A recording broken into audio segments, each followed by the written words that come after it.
On va continuer avec la question de la rationalité, comme je vous disais tout à l'heure, en essayant d'aller en montrant les liens que nous faisons dans nos travaux entre la question de la rationalité et le point 3, qui est la naturalisation de l'injustice. Pourquoi est-ce que nous voyons là qu'il y a un pont qui est l'enfant de l'autre, c'est pas l'enfant de l'autre, pont qui passe par les points 2, dans le sens de l'artefactualisation, la digitalisation, on verra ça.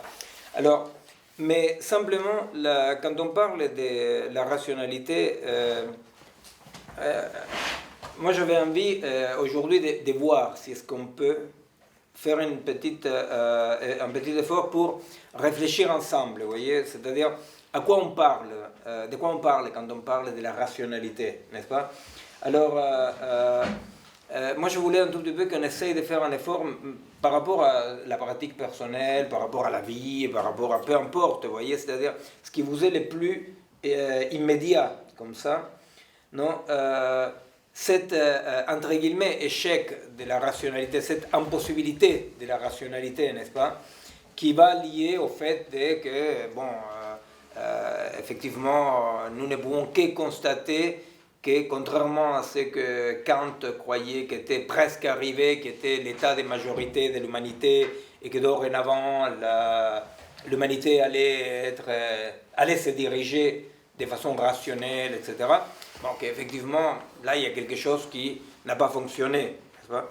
Alors moi, ce que je vais commencer un tout petit peu à donner quelques pistes, mais je voudrais que d'un point de vue, que ce soit psychologique, social, peu importe, qu'on essaye de discuter un peu de ça, parce que je crois que parmi les blessures narcissiques, les blessures les plus fortes qui existent aujourd'hui, une des causes aussi de l'impuissance, est ce constat quand même que le monde ne se comporte pas d'après ce qu'on appelait un comportement rationnel, n'est-ce pas? Je vais citer un exemple de Kant que j'ai cité souvent, alors excusez-moi si vous m'avez déjà entendu tout à l'heure, mais bon, qui est la fameuse lettre de Benjamin Constant à Kant. Vous connaissez? Non. Alors, au fait, Benjamin Constant est un révolutionnaire français, etc., poète qui a écrit beaucoup sur les mœurs, sur la morale, c'est quelqu'un de très très intéressant. Et il écrit, vous savez que Kant, il a beaucoup tenu en compte la Révolution française, à sa façon, mais il a cru vraiment que la Révolution française c'était le début de ce que lui il pensait que dans un progressisme de l'histoire, dans une téléologie comme ça, pour lui devait arriver qui était le monde de la rationalité, ce qu'il appelle l'état de majorité de l'humanité. Et alors donc, Benjamin Constant écrit une lettre à Kant en disant « Vous dites, monsieur Kant, que dans aucune occasion, sous aucune raison, il faut mentir. Or, imaginez, monsieur Kant, qu'il arrive un ami chez vous, il sonne à la porte, il dit il y a un assassin qui me poursuit pour me tuer, cache-moi. Alors bon, vous les cachez, bien sûr. Et alors après, il dit, on sonne à la porte à nouveau, et c'est l'assassin qui vient, il dit, monsieur Kant, est-ce que votre ami est caché dans votre maison? Alors il dit, qu'est-ce que vous faites? N'est-ce pas?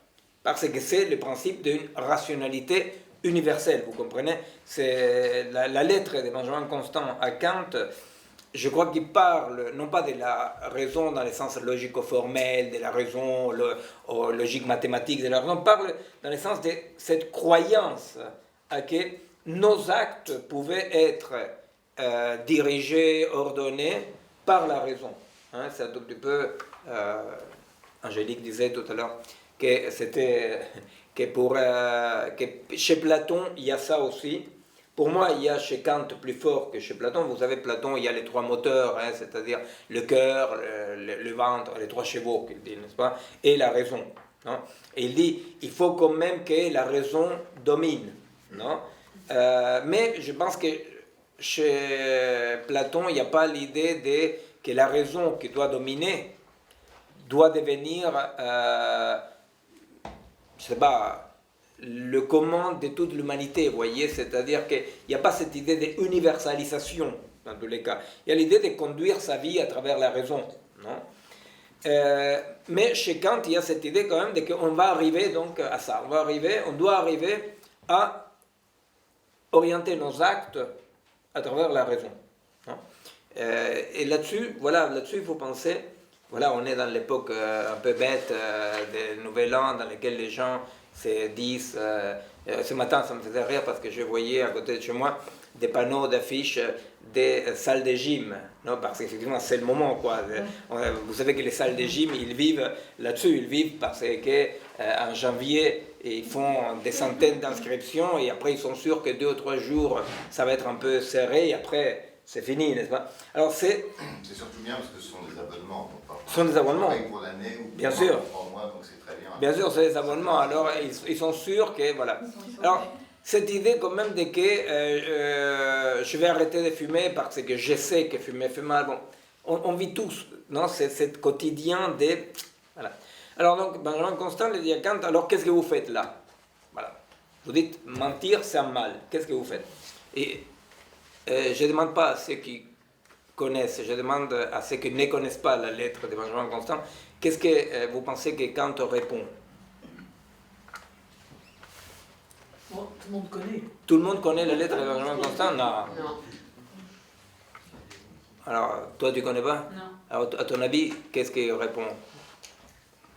Ni oui ni non, il doit trouver autre chose. Non, Kant, il ne dit pas ni oui ni non. Professeur Kant, ni oui ni non. Principe des tiers exclus. Non. Il dénonce, non? Ouais. C'est son principe, c'est la vérité absolue. Absolument. Tu n'avais pas lu la lettre, hein? Non, voilà. C'est exactement. Parce que pour lui, c'est une idée pure. C'est-à-dire que Kant, il dit oui, si l'assassin me demande est-ce que votre ami est là-dedans, j'ai dit, voilà, oui, j'ai dit oui, il est là. Et alors, donc, bon, alors après, Kant, il fait quelque chose d'un peu honteux, il dit, bon, mais peut-être dans l'intervalle, il s'est échappé par la fenêtre.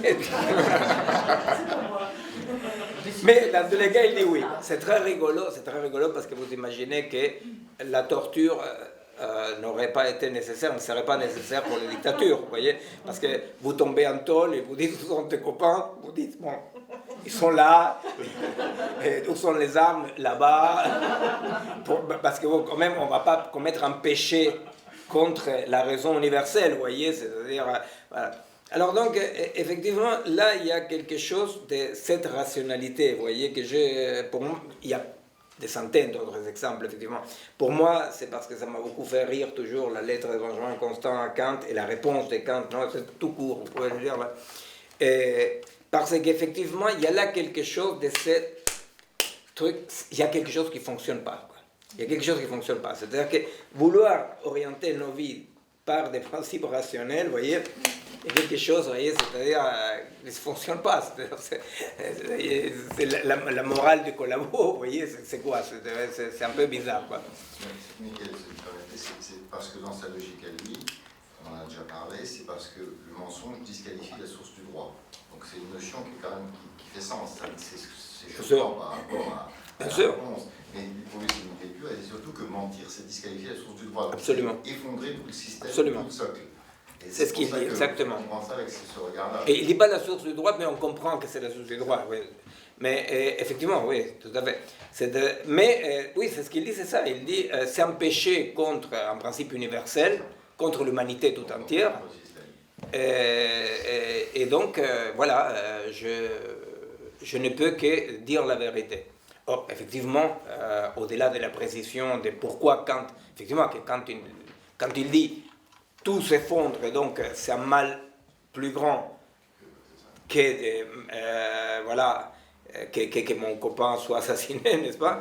Et quand il dit ça, il le dit pour quelque chose, effectivement, il le dit parce que, donc, tout le principe, mais qu'est-ce qu'il est en train de dire Kant? Kant est en train de dire quelque chose qui, d'une façon différente, en faisant un saut, mais rappelle un peu Hegel, n'est-ce pas, plus tard, avec les réels est rationnel, les rationnels est réel, vous voyez, c'est-à-dire ces rapports comme ça que la modernité, les philosophes de la modernité et des Lumières ont besoin d'établir entre rationalité et réel. Vous voyez, il faut que quelque part il y ait une harmonie, non, qui fait que les réels soient rationnels et que donc rationnellement, quand je pense rationnellement,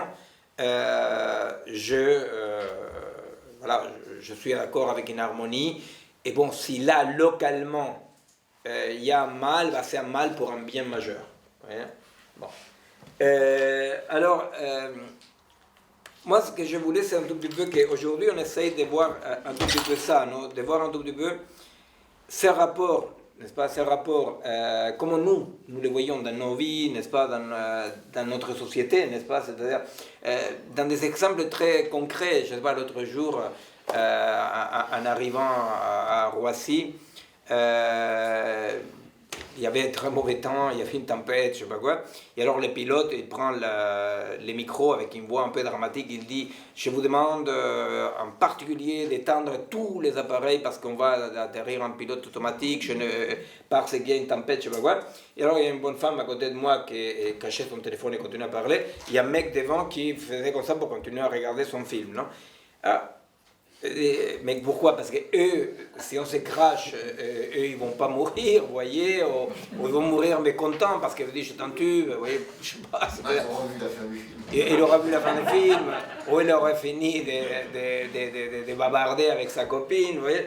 Et que c'est le même problème, vous voyez, des gens qui disent c'est ma liberté de rouler avec la diesel, ou je sais rien, vous voyez, ou la voiture et la liberté, vous voyez, des conneries comme ça. On dit, mais pourquoi toi tu ne respires pas, tu vois, c'est... Donc, il y a quand même quelque chose que nous avons commencé à voir avec Leibniz, de ce passage entre les possibles et les compossibles. Hein, vous vous rappelez quand on disait, Leibniz il va dire, est possible, c'est que analytiquement ne comporte pas de contradiction, que ne comporte pas une contradiction. Hein, possible en hypothèse, ne comporte pas une contradiction. Alors il dit, c'est possible qu'il y ait la paix, par exemple. C'est possible, ça ne comporte pas de contradiction en soi. C'est possible, par exemple, que Perico arrête de fumer. En principe, pourquoi il ne pourrait pas arrêter de fumer? C'est possible, n'est-ce pas? Alors, il va dire, les possibles, ce sont des possibles en hypothèse, non? Possibles théoriques, dirions, n'est-ce pas? Voilà. Et ce qu'il va dire Leibniz, qui est très très intéressant, c'est que c'est hypothétiquement possible quand il passe à l'existence, n'est-ce pas? On dirait dans le monde réel, quoi, non? Et ils rentrent en contradiction entre eux. Ouais. Donc, il va dire, il y a une harmonie totale entre les essences. Alors, ce sont des vérités d'essence. Il y a une harmonie totale. C'est-à-dire que dans les essences, la paix est possible, que Perico arrête de fumer est possible. Voilà. Vous voyez, par exemple, qu'est-ce qui n'est pas possible dans les essences? Bon, c'est bien, les cercles carrés, vous voyez, d'être vivant et mort, je ne sais pas, vous voyez, c'est-à-dire... donc, il y a des choses, effectivement, il y a un tas de choses qui comportent contradiction et qui donc ne sont pas possibles. Mais les possibles, tous les possibles, cohabitent. C'est-à-dire que les essences, dans le monde des essences, cohabitent. Mais le problème, à dire, Leibniz, c'est que quand il passe à l'existence, c'est-à-dire que quand ça se met à exister, quand ça s'incarne, quoi, il y a quelque chose qu'il nomme, la traduction le nomme comme ça, la compossibilité, c'est la traduction française. La compossibilité est faire avec l'autre, con l'autre, non, en espagnol, avec l'autre, non? Non pas con en français, en espagnol. Con et l'autre, non? Avec l'autre, non? De faire avec l'autre. Et avec l'autre, parmi les autres, il dit il y a contradiction, il y a opposition. Alors donc, ce régime de compossibilité, hein, qui est quand même une critique de Leibniz à l'idéal de la modernité, quand même, non? C'est-à-dire une rationalité tout possible. Pourquoi? Parce que rationnellement, ça serait possible, mais passer à l'existence, c'est pas toujours comme possible. Bien, ça c'est quand même, on pourrait dire avec des mots un peu anachroniques, les bruits dans le rationalisme de la modernité. Alors,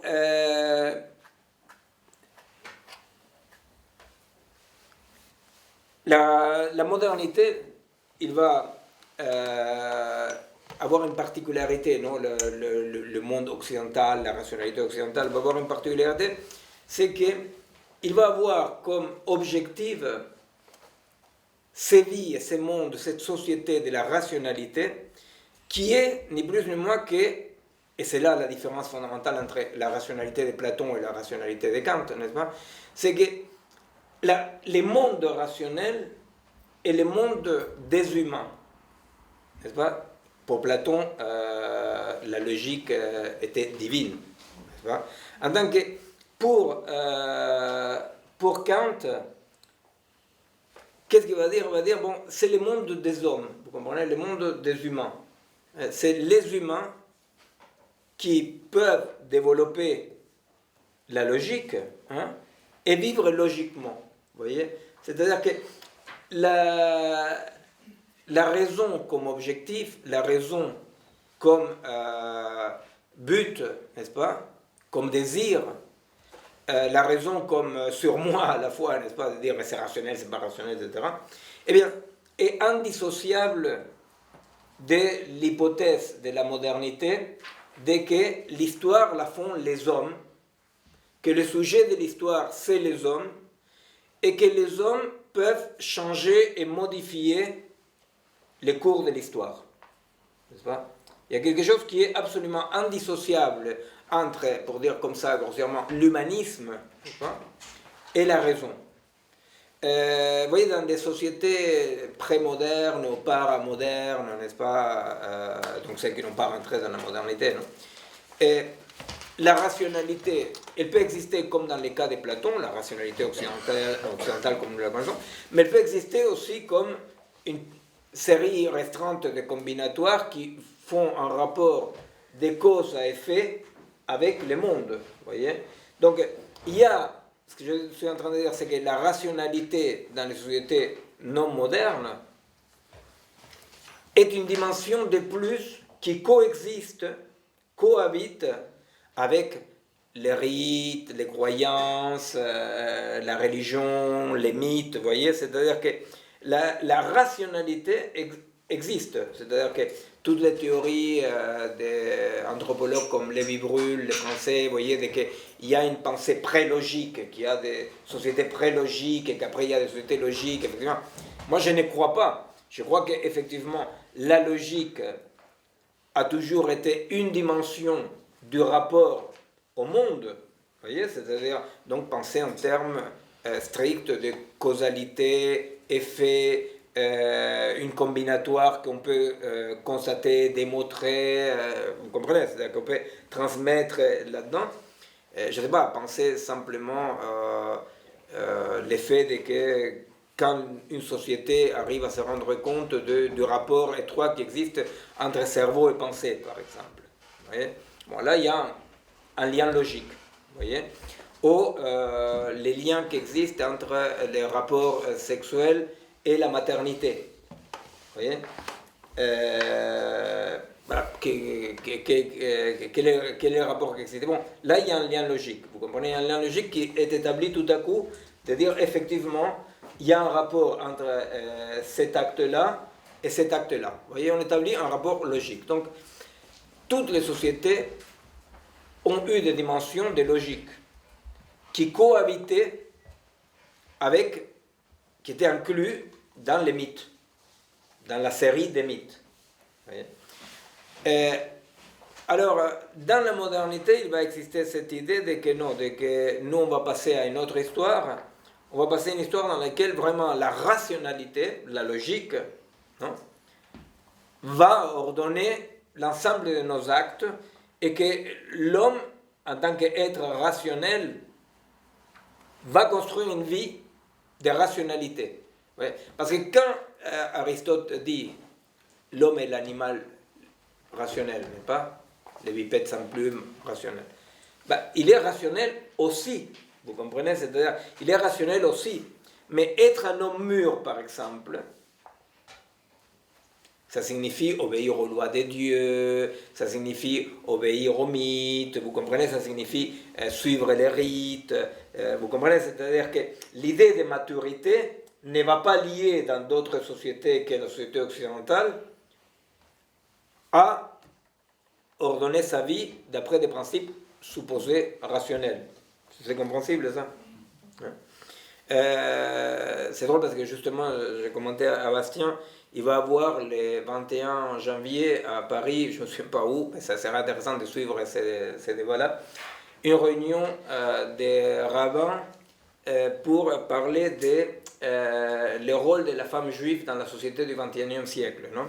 Et alors moi, je ne sais pas si est-ce qu'il va y avoir des femmes ou pas, je ne sais pas, peut-être il y aura des femmes, non? Je sais pas.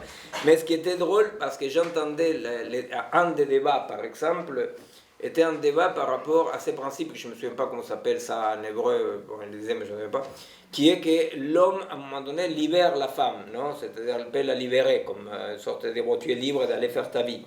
Et alors, apparemment, il y a eu, toi tu vas t'en parler, moi je vais entendu parler, il y a eu un débat très fort en Israël d'une bonne femme que son mec était dans le coma profond depuis des années. Et comme cette libération, c'est l'homme qui doit la donner en pleine conscience, la bonne femme ne pouvait pas se libérer. Alors les rabbins se sont réunis pour dire, bon, est-ce qu'on la libère pas, n'est-ce pas?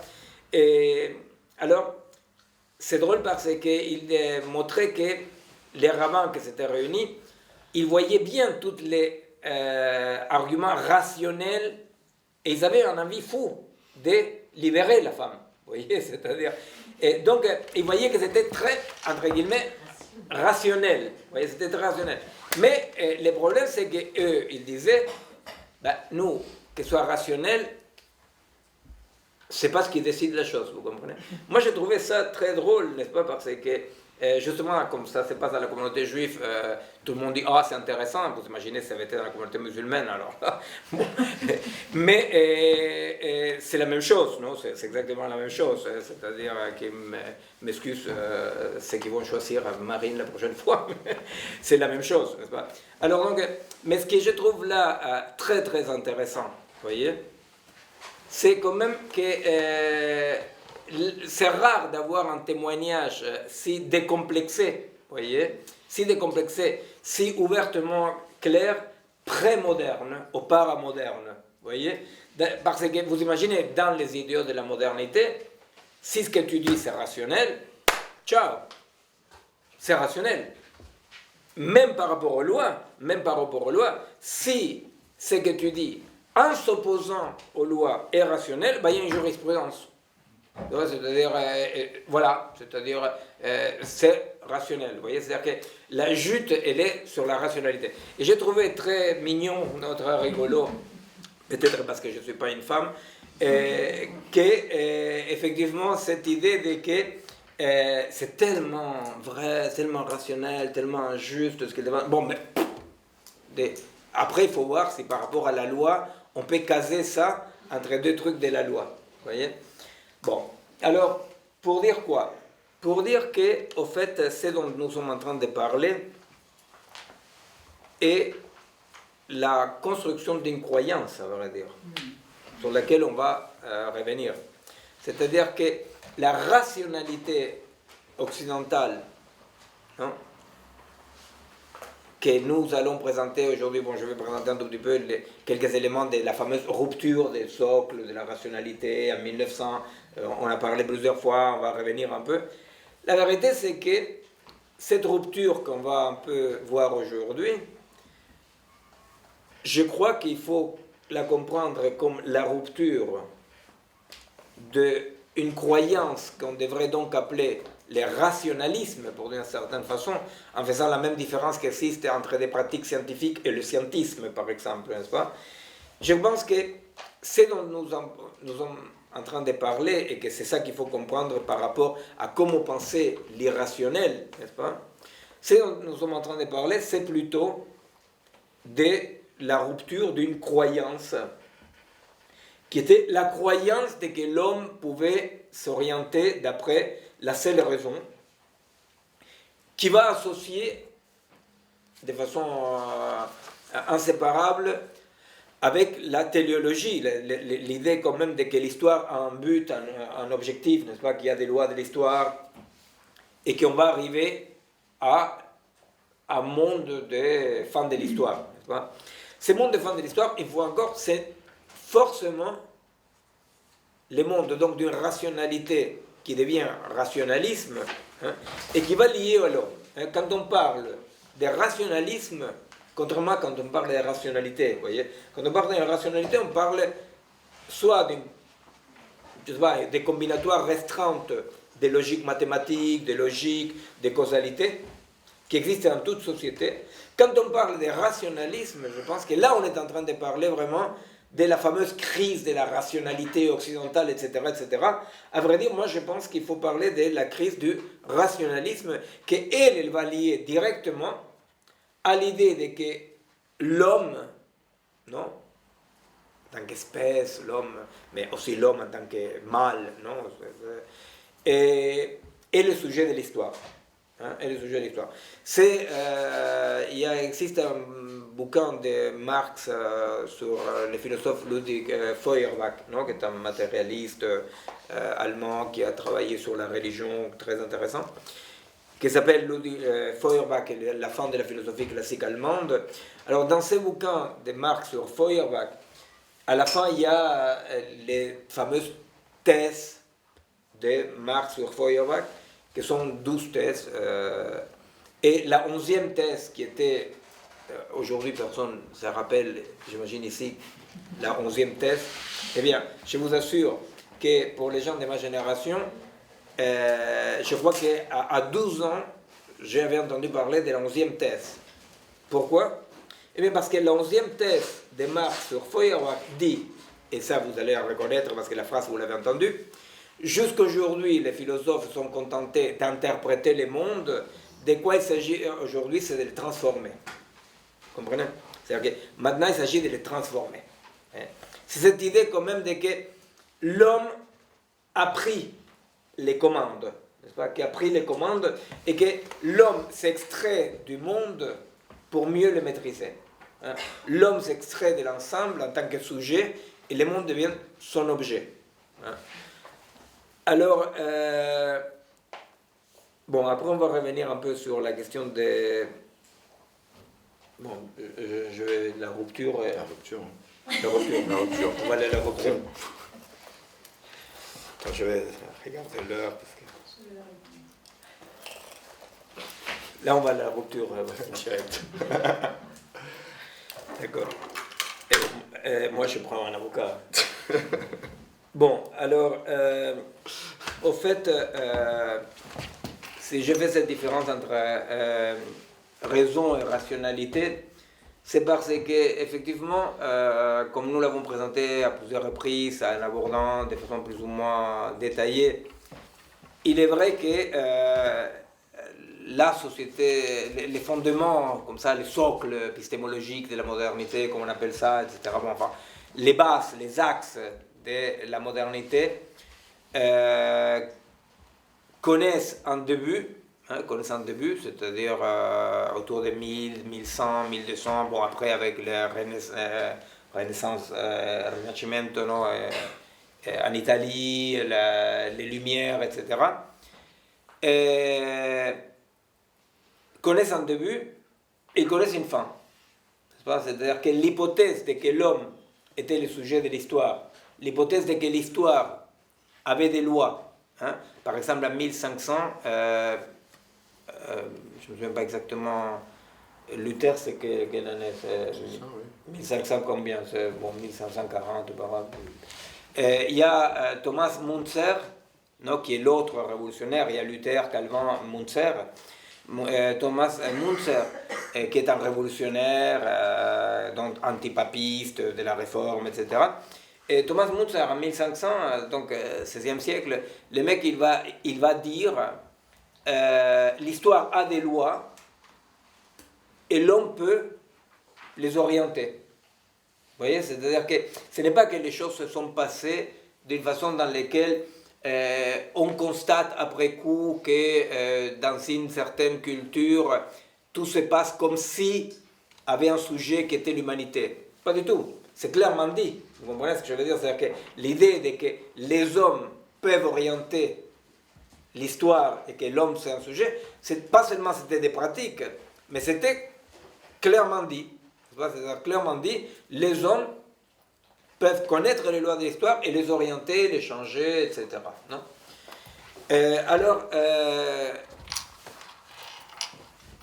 L'effet quand même historique toujours étonnant est qu'il y a une rupture, il y a comme une date d'épération, vous voyez, de ces hypothèses de la modernité qui se jouent toutes à 10 années autour de 1900. N'est-ce pas?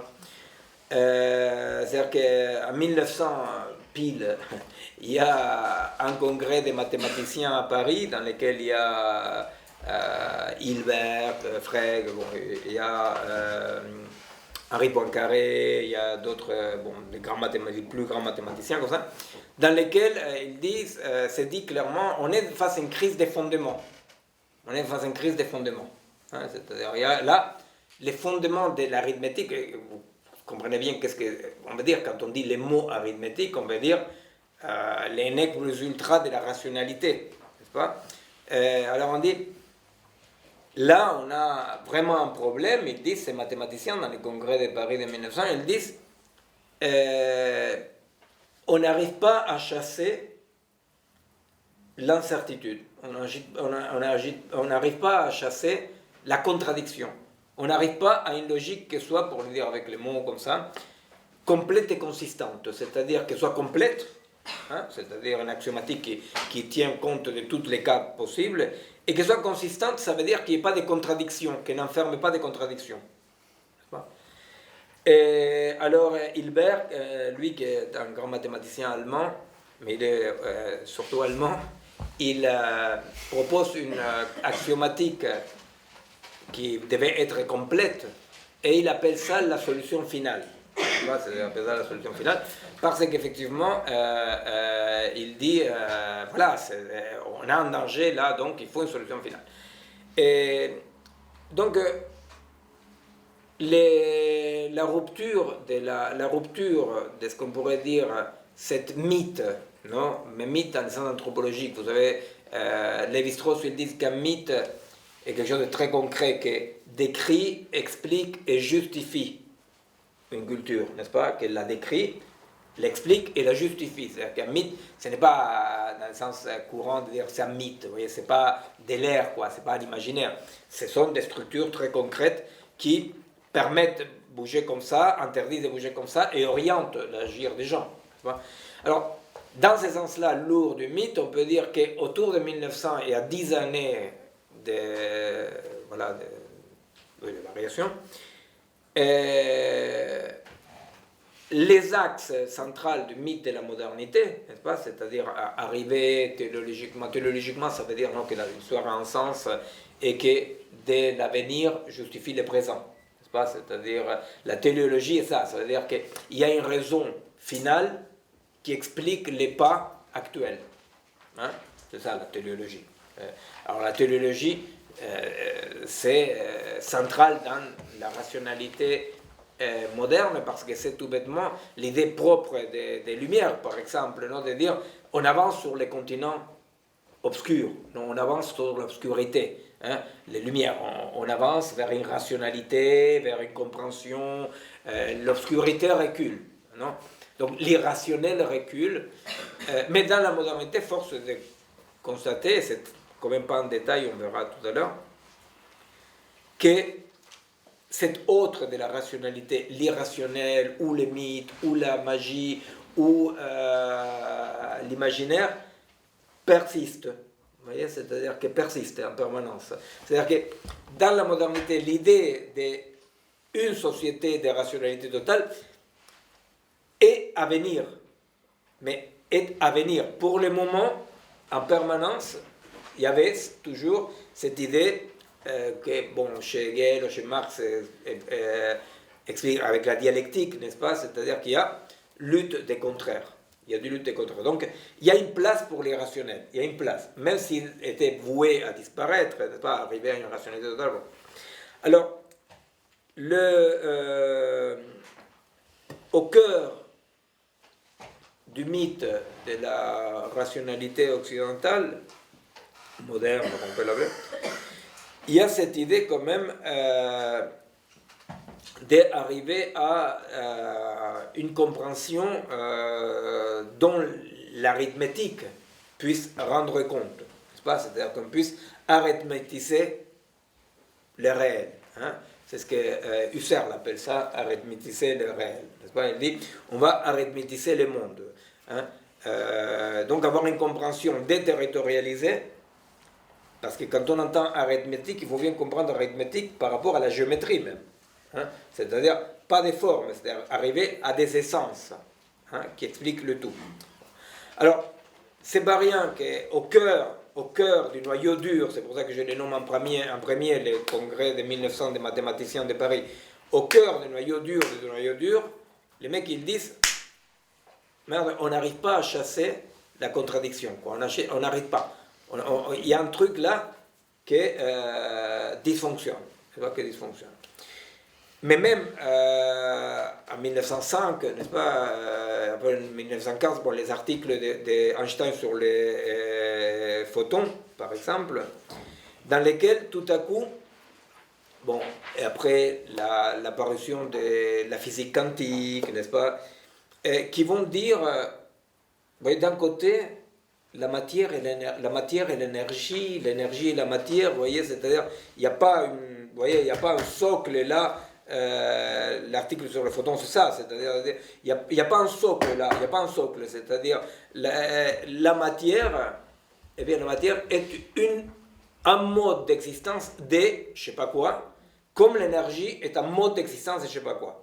Et la physique quantique ne va pas arranger les choses, parce que la physique quantique va dire, il n'y a pas de particules. Ce qu'on nomme une particule, à vrai dire, c'est simplement dans une situation de laboratoire de mesure, je peux mesurer quelque chose. Mais la mesure de quelque chose dépend du fait que la chose soit mesurée. Tu vois? Alors ça, c'est quand même un sacré problème, n'est-ce pas? C'est-à-dire parce que dans la logique moderne des découvertes de la matière, de la nature, des découvertes, ce que tu découvres était là. Tu vois?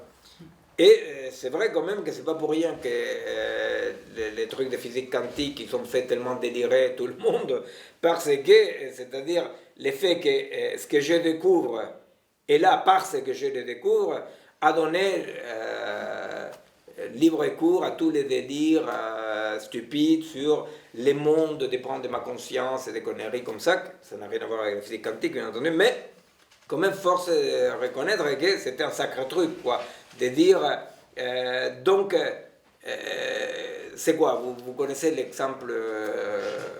Les chats, la boîte des chats, non?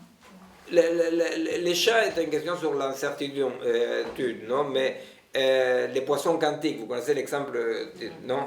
Non. Moi j'ai honte parce que j'ai fait 1000 fois l'exemple, je pense que tout le monde le connaît. Personne ne connaît les poissons quantiques. Ah oui, quand même. Non? Non, je connais l'histoire des chats. Vous me le dites juste pour être gentil, pour que je puisse répéter ça. Bon, non, là j'imagine que je ne peux pas écrire. C'est dessous. Ah voilà, vous voyez, il faut les chercher pour qu'ils soient là. C'est un exemple... Bon, les poissons, c'est très rigolo, moi ça me plaît de les raconter, mais sincèrement, vous n'êtes pas obligé de l'écouter. Bon, alors, là il y a un monsieur qui vient pêcher. Non? Alors il vient pêcher. Alors il dit, si il attrape un poisson, c'est pourquoi? C'est parce que dans le temps, il y avait un poisson. Alors, dans le monde quantique, alors là c'est déjà un peu plus bizarre, les mecs, parce qu'ils viennent pêcher, c'est une métaphore, hein, c'est une métaphore, je préviens, c'est une métaphore. Parce qu'ils viennent pêcher, il faut y avoir un poisson. Il peut, ponctuellement, attraper un poisson. Vous comprenez? Ah merde alors, c'est une métaphore, il n'y a pas de lac quantique. Alors, effectivement, vous comprenez, c'est-à-dire au cœur de la science la plus dure, d'un côté la masse et l'énergie et la masse, d'autre côté, mais quand on divise les particules, on divise, quand on divise, si tu continues à diviser, il n'y a rien. Ah bon, il n'y a rien? Mais comme il n'y a rien, mais la table existe, vous comprenez? Alors, la macrophysique avec cette microphysique, bon voilà. Donc, effectivement, une des trois sources de la grande rupture de la rationalité en 1900 provient de la science, du cœur de la science dure. La deuxième grande rupture, elle provient de l'art. Hein? On ne peut absolument pas établir un rapport des causes à effets chronologiques. Ce qui est fantastique, c'est que plus on étudie ça, plus on se rend compte de la concomitance. C'est-à-dire tout s'est passé au même moment, il n'y a pas de cause à effet. Il y a certainement des influences et des liens subtils, mais pas de causalité.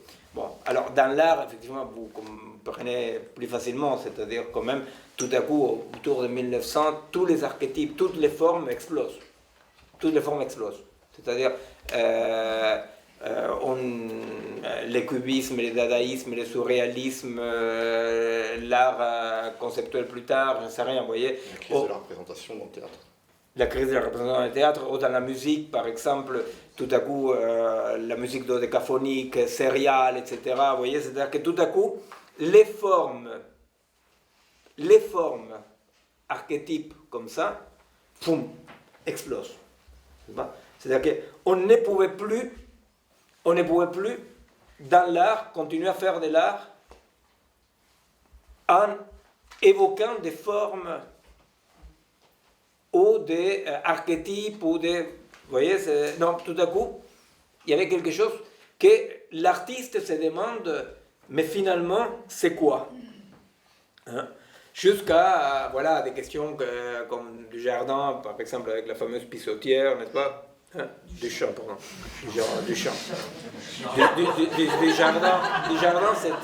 Dujardin, c'était un lavabo. C'était les lavabos de Dujardin.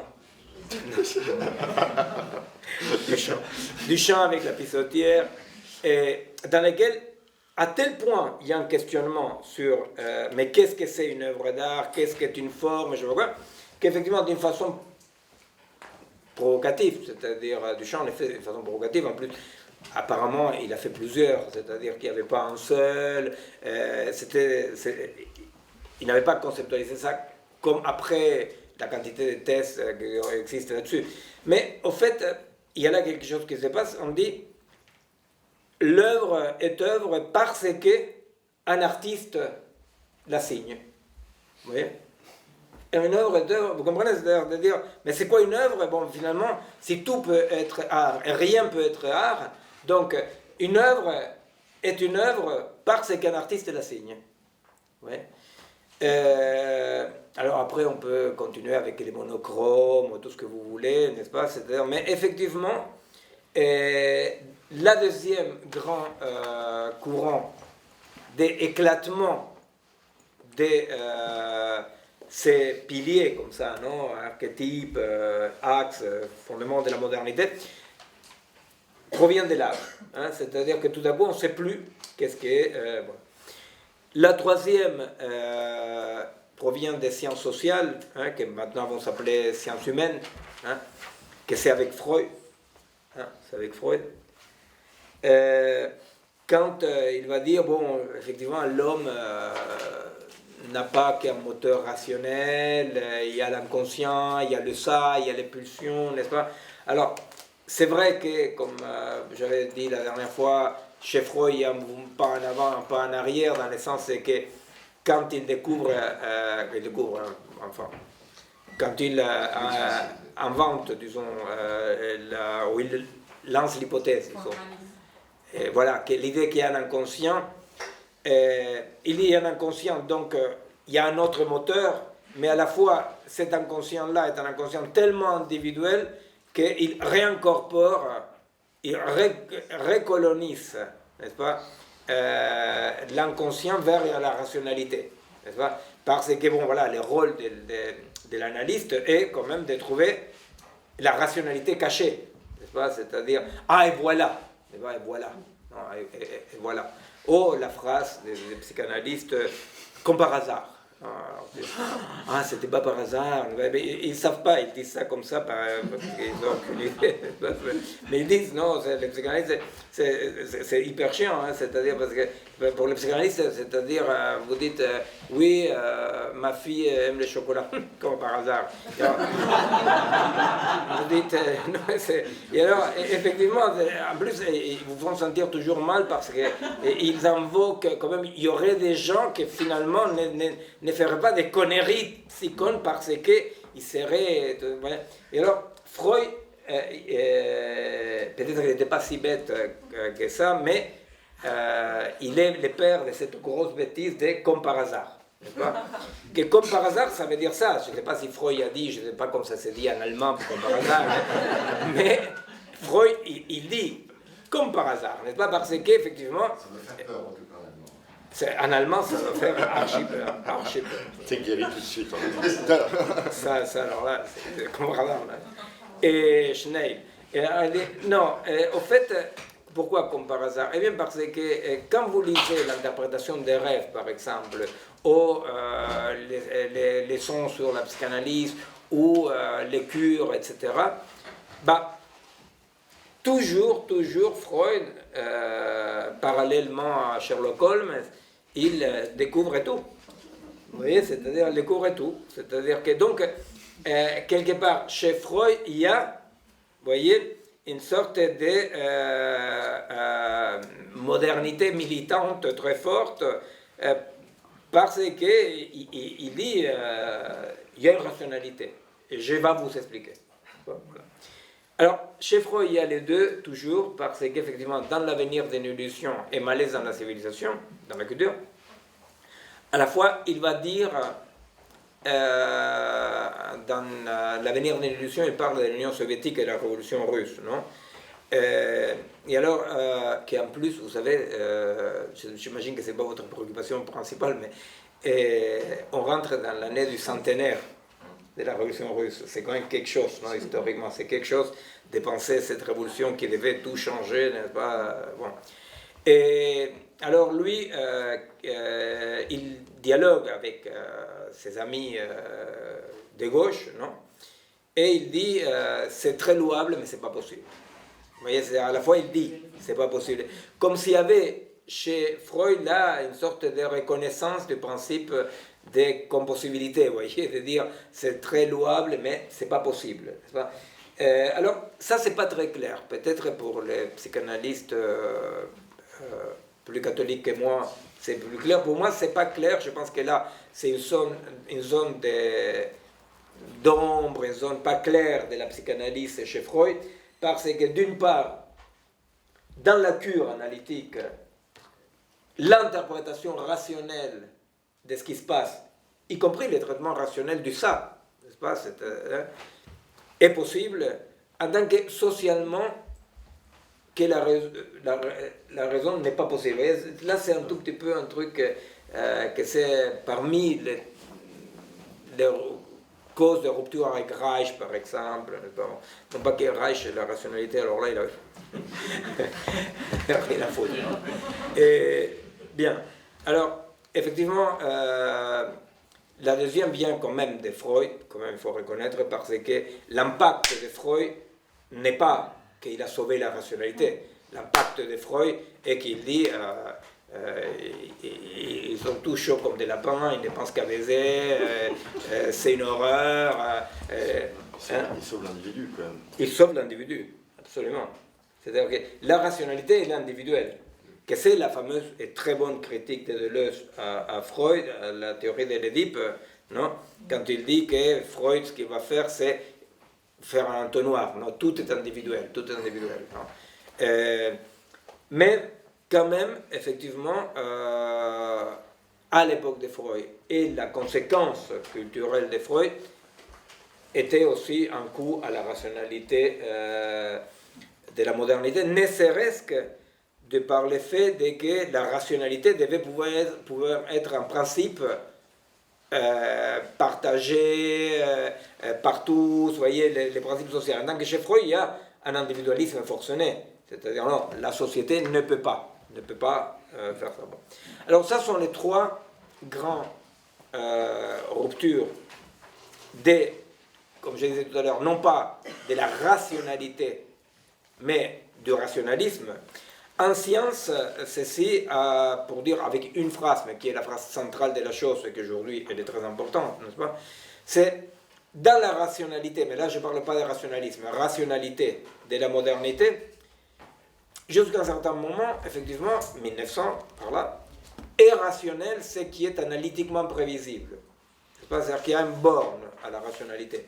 C'est-à-dire, on dit, est rationnel ce qui est analytiquement prévisible. Donc, dans la rationalité, je dis bien, occidentale, quelque chose qui n'était pas analytiquement prévisible, quelque chose qui impliquait une discontinuité trop grande, n'est-ce pas? Comme l'influence à distance, la divination, on dit, deviner le futur, comme on dit. Divination. Bon, je sais rien, ou la magie, vous voyez, tout ça, ne peut pas être rationnel parce que ce n'est pas analytiquement prévisible. C'est-à-dire que, donc, c'est une limite de la rationalité. Mais la vérité, c'est que ce qui se passe avec la rationalité, vraiment la rationalité, non pas le rationalisme en tant que mythe, ce qui va se passer en 1900, c'est qu'effectivement, la rationalité, il arrive quelque chose qui arrive tout le temps. Sauf que là, de façon plus forte, mais il y a souvent... C'est qu'en trouvant une limite, les principes généraux de la rationalité se régionalisent. Vous voyez? Ils ne deviennent pas vrais. Ils se régionalisent parce qu'ils doivent cohabiter avec d'autres éléments rationnels, comme l'incertitude, le hasard, les logiques floues, vous voyez, les non prédictibles. Vous comprenez? C'est-à-dire que tout à coup, la rationalité doit accepter la non-prédictibilité, là, par exemple, non, la non-prédictibilité, et doivent accepter la non-prédictibilité comme un élément de la rationalité. Oui. Donc, mais ça, c'est exagéré de dire qu'il y a une rupture de la rationalité, vous comprenez? Il y a effectivement un tremblement de terre, il y a quelque chose de très fort qui se passe, mais qui est traité rationnellement. Vous voyez, c'est-à-dire que Gödel va élaborer les deux théorèmes d'incomplétude, d'incertitude, vous voyez, et après, je ne sais pas, par rapport à Bertrand Russell avec la théorie des catégories, par exemple, ils proposent rationnellement par où continue la rationalité. Vous comprenez? Ce que je veux dire, c'est qu'il n'y a pas une rupture de la rationalité, comme on a habitude de dire. Il n'y a pas de rupture de la rationalité. La rationalité connaît quelque chose qui pourrait être à la limite même une très bonne nouvelle, vous voyez, c'est-à-dire, voilà, c'est-à-dire on incorpore tout un pan nouveau qui questionne l'autre, qui cohabite mal, qui ne s'unifie pas tout à fait, mais voilà. Donc, c'est pas un problème de rationalité, si par rationalité on entend ça, n'est-ce pas? C'est un problème de qu'en 1900, ce qui va tomber est la croyance dans le rationalisme. Et alors, la quatrième voie, mais qui n'est pas de 1900, est la voie politique et sociale. Non? Une seconde juste par rapport aux sciences humaines, effectivement, les sciences humaines, comme je disais d'autres fois, les sciences humaines, en mettant l'homme au cœur des dispositifs, ils vont poser les mêmes problèmes que la théologie, par exemple moyenâgeuse, non, posée par rapport à Dieu, ils vont les poser par rapport à l'homme. Non. C'est-à-dire c'est un travail mais très très intéressant, très drôle et facile à faire, ça dépend jusqu'où on y va, non, mais comparer des textes de la théologie du Moyen-Âge, n'est-ce pas, avec des textes des sciences humaines, de la sociologie, de la psychologie, de la psychanalyse, et vous verrez que les questions que se posent les sciences humaines par rapport à l'homme sont les mêmes questions que se pose la théologie par rapport à Dieu. Bon.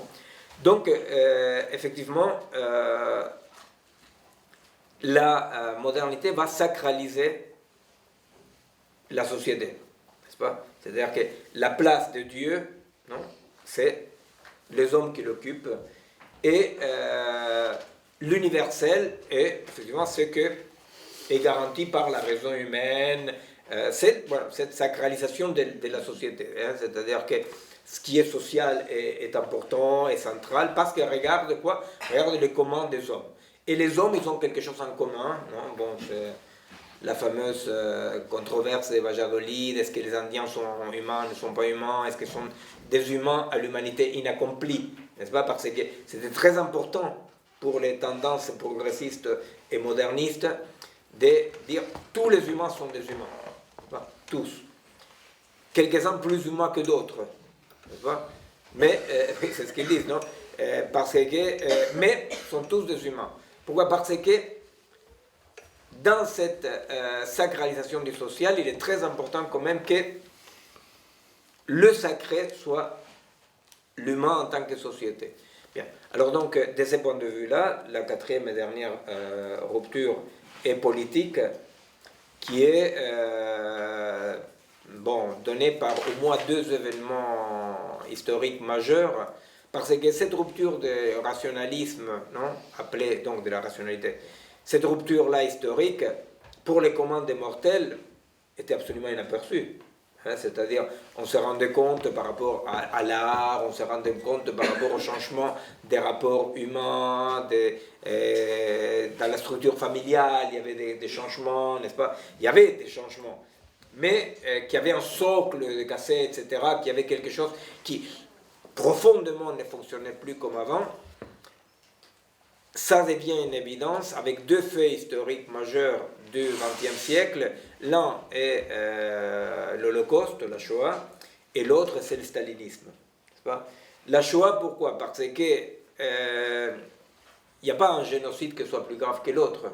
Mais les génocides commis par les Allemands contre les Juifs a une particularité, c'est laquelle?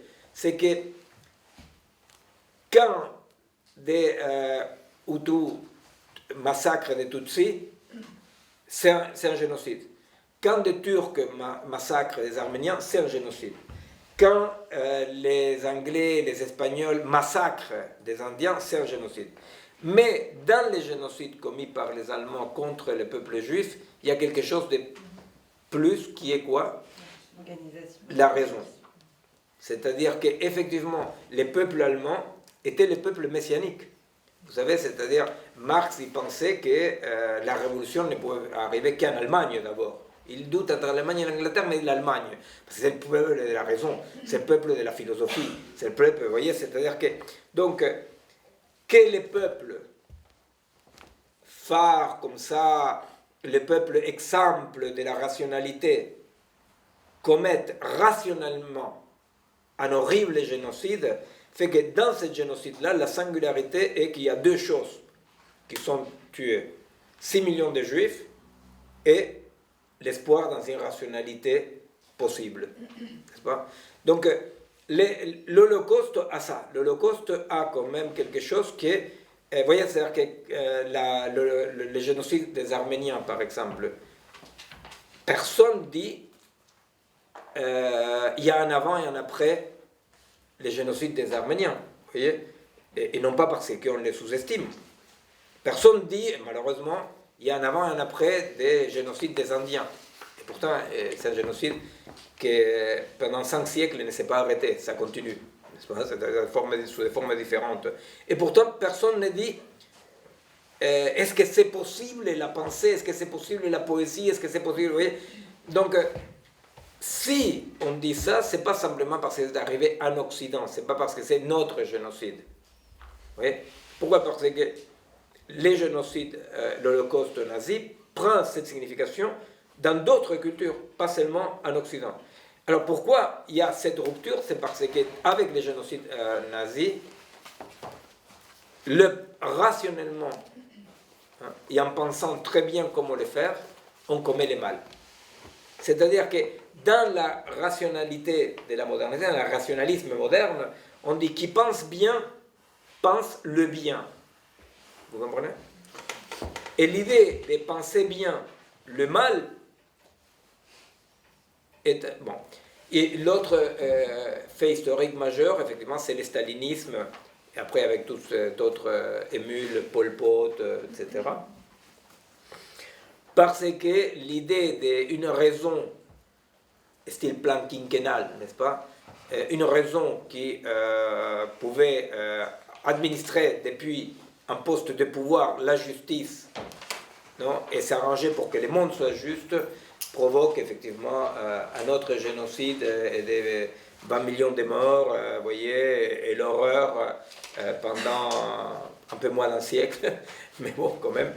Et donc, vous voyez, c'est-à-dire, tout à coup, pour ce qu'on appelle le stalinisme, pour dire l'ensemble, n'est-ce pas, des horreurs comme ça du communisme, quoi, non, communisme réel et concret, eh bien, c'est quand même l'idée de qu'on pouvait toujours dire, bon, mais Hitler est quelqu'un qui pense le mal, le racisme, mais non, l'autre, en pensant sur des principes très kantiens, universels, etc., il va commettre des horreurs.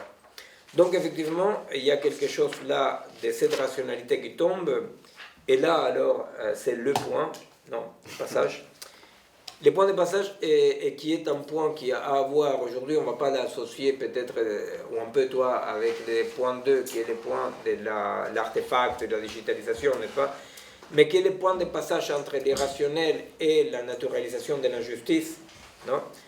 Parce que le problème, c'est que nous sommes un peu dans la merdouille pour penser la justice sociale, parce que l'idée de justice sociale, l'idée d'émancipation, l'idée d'égalité, eh bien, se fonde sur ces principes de sacralisation de la société. Vous voyez? Que les hommes, nous partageons tous un socle commun, que donc on a tous des intérêts communs, que malgré le fait d'être attrapés par des intérêts sectoriels ou partiels ou des classes, quand même, il y a dans le cas du communisme, une classe messianique qui est porteuse d'un espoir universel, n'est-ce pas? Marx, il le dit à plusieurs reprises, très clairement, c'est-à-dire, dans la lutte des classes, eh bien, de toute façon, ce n'est pas une lutte des secteurs. Pourquoi? Parce que le prolétariat est porteur d'un objectif commun pour toute l'humanité. C'est-à-dire que la bourgeoisie ou l'aristocratie vaincue, eh bien, ils sont vaincus, mais pour ceux qui resteraient, ils vont bénéficier parce qu'ils sont aussi des humains, vous comprenez? C'est-à-dire qu'il y a cette idée quand même de que la justice, on l'a toujours pensé, cette idée de justice sociale, de répartition, etc., on l'a toujours pensé sur cette base d'un socle commun à découvrir, ne serait-ce que par la lutte. Et alors là-dessus, moi je pense l'exemple que moi je trouve, il y en a plusieurs, hein, c'est-à-dire, mais que voilà, c'est là où il faudrait quand même qu'on échange un peu. C'est-à-dire, cette idée quand même de socle commun, l'idée tout bête de que la nana qui était assise à côté de moi dans l'avion, il était dans le même avion que moi, n'est-ce pas? Et c'est cette incapacité que nous avons de comprendre que ce n'est pas vrai. Vous voyez?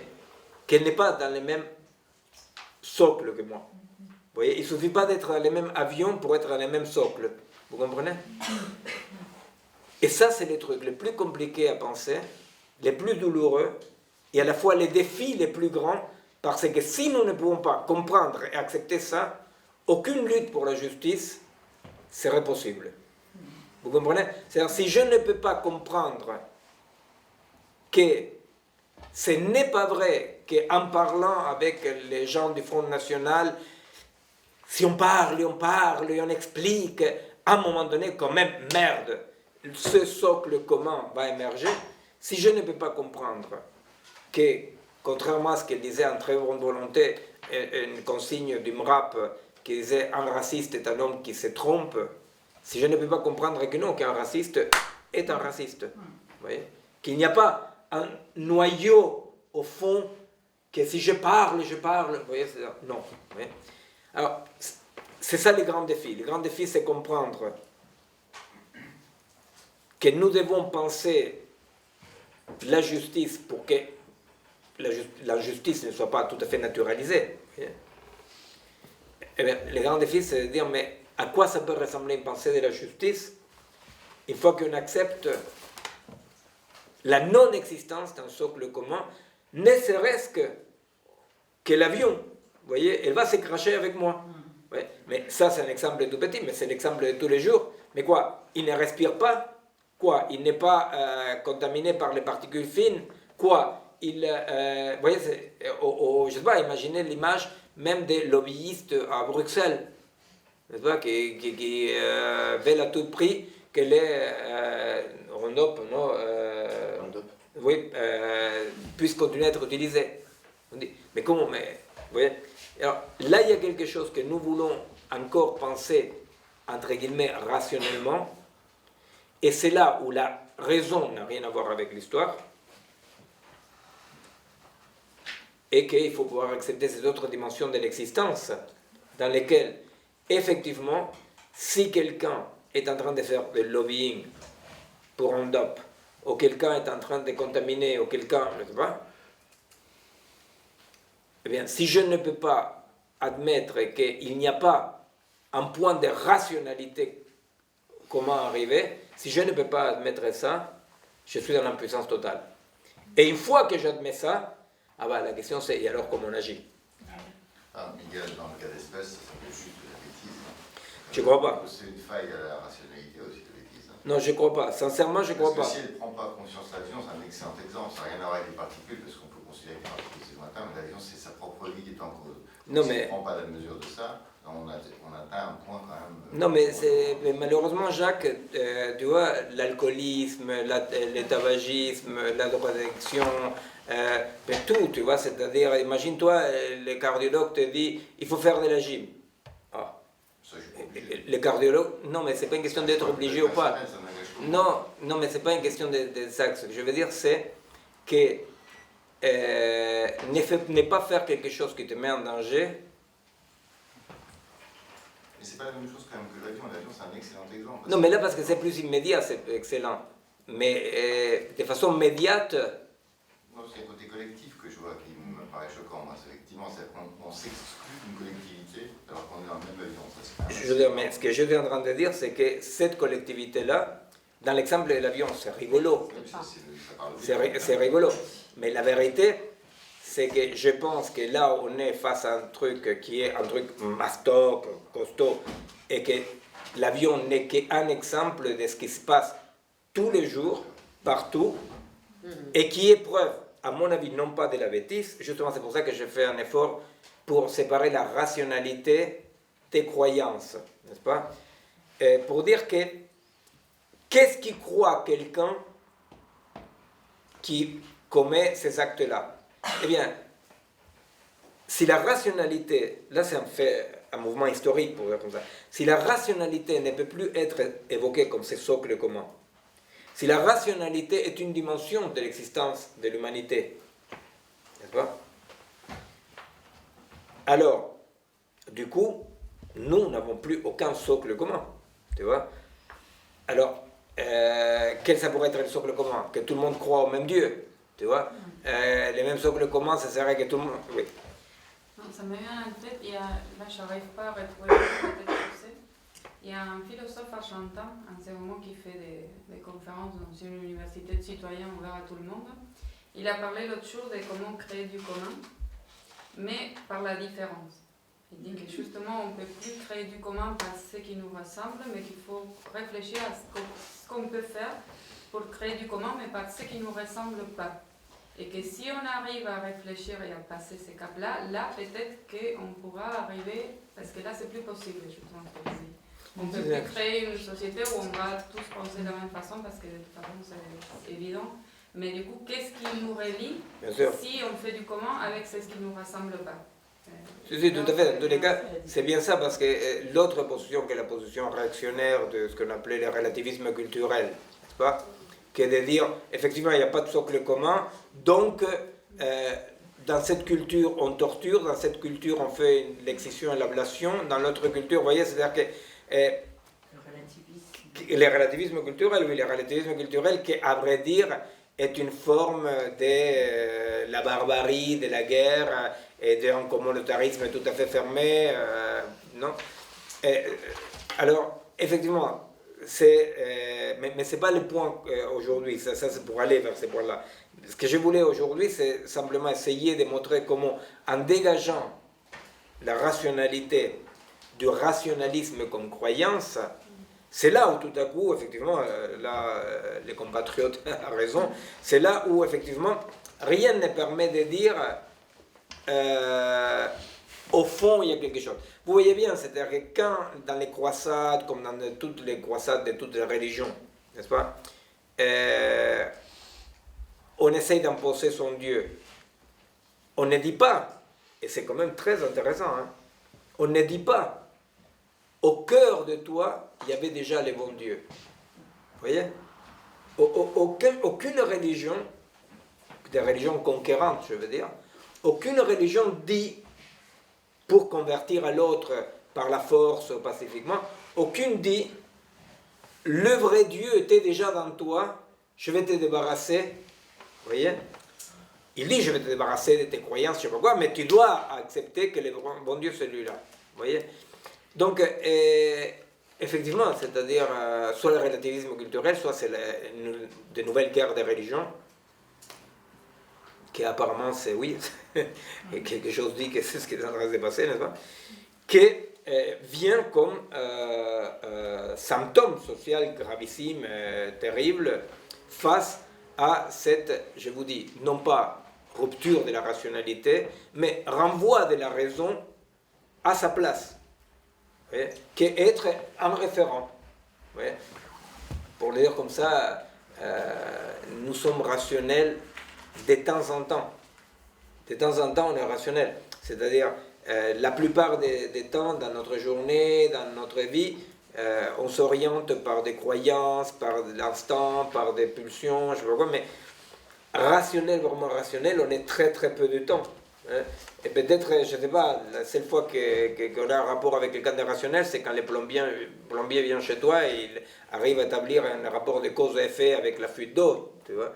Mais donc, dégager la rationalité veut dire se rendre compte que le rationalisme comme croyance est mort, et ça ne touche pas la rationalité, mais la rationalité, du coup, devient une dimension de plus, sauf que nous ne savons alors plus du tout qu'est-ce que ça veut dire la justice sociale, si on n'a pas...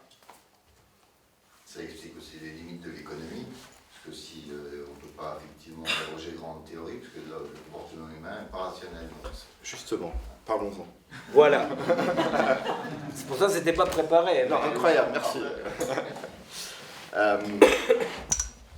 Oui, là je vais vous lire un extrait d'un passage que j'ai repéré dans un bouquin de Baudrillard, que vous connaissez sans doute, qui s'appelle Simulacre et Simulation. Parce que finalement... Personne ne connaît Baudrillard. Si, monsieur, il a fait. Parce qu'il a fallu que je me batte pour pouvoir citer Baudrillard, là. D'ailleurs, je m'écarte. Bref. Non, en fait, l'idée, c'était quoi? Effectivement, c'est de dire... effectivement, c'est une question, l'économie capitaliste est-elle rationnelle? Voilà. Et comment se débrouille-t-elle avec la rationalité? Ou le rationalisme, en tout cas pour reprendre la distinction que l'on fait aujourd'hui. Et je pense que le monde marchand, le monde capitaliste a compris, sans doute peu de temps après Freud, que effectivement l'homme n'était pas que l'homme rationnel. Juste, je crois que c'était son nom, c'était Édouard, le neveu de Freud. Il avait un neveu, Édouard Bernays. Voilà, hein, vous le savez, c'est l'histoire qui est qu'on considère peut-être de manière un peu abusive aujourd'hui, mais comme étant le père du marketing, hein, du marketing moderne. Alors, je voulais vous lire, là, c'est ça, parce qu'on n'a pas beaucoup parlé quand même des lapins. Oui, il faut toujours parler à un moment des lapins. Alors, Baudrillard, en fait, c'est 1981. Hein, c'est pas... Et donc Baudrillard repère dans un article de Science et Avenir qui a été publié en juillet 1973. Alors Science et Avenir, à l'époque, ils ont changé, traité de sujets absolument incroyables, mais voilà, bref, ils font le compte-rendu d'un congrès à Lyon, d'un congrès de vétérinaires européens qui s'inquiétaient des maladies et troubles psychiques qui se développent dans les élevages industriels. Alors je vais vous lire quand même... Alors, Baudrillard résume l'article, hein, donc c'est pas l'article, voilà, mais je vais vous lire quand même, voilà. Donc les experts s'inquiètent de voir les lapins développer une anxiété morbide, ils deviennent croprophages et stériles. Le lapin est de naissance, semble-t-il, un inquiet, un inadapté, donc Baudrillard cite entre guillemets, c'est les termes utilisés par les experts. Il montre une sensibilité plus grande aux infections, au parasitisme. Alors, dans le cadre de l'élevage industriel, hein, les anticorps perdent leur efficacité, les femelles deviennent stériles, on l'a dit, et la mortalité s'accroît. Alors voilà, l'article évoque également l'hystérie des poulets qui atteint l'ensemble du groupe, tension psychique collective, apparemment là encore c'est les termes utilisés par les experts réunis à Lyon, pour atteindre un seuil critique. Tous les animaux se mettent à voler, à crier en tous sens. Et lorsque la crise est terminée, c'est absolument la terreur générale. Les animaux se réfugient dans les coins, muets comme paralysés. Bref, c'est comme un état de choc dans un HP, quoi. Vous voyez, enfin, c'est absolument... voilà. Voilà. Et ça peut durer plusieurs semaines. Donc voilà, donc les experts expliquent qu'ils ont essayé de leur donner des tranquillisants. Voilà, parallèlement, ils ont vu aussi se développer le cannibalisme chez les porcs, les veaux qui se mettent à lécher tout ce qui les entoure, parfois jusqu'à la mort. Voilà. Et donc voilà, donc ils ont expérimenté plusieurs choses, l'obscurité, la lumière rouge, les tranquillisants, on l'a dit, voilà. Et ils ont effectivement aussi essayé de, vous savez, le peak order, je ne sais pas si vous avez entendu parler de ça, le peak order qui est la hiérarchie dans l'alimentation. Hein.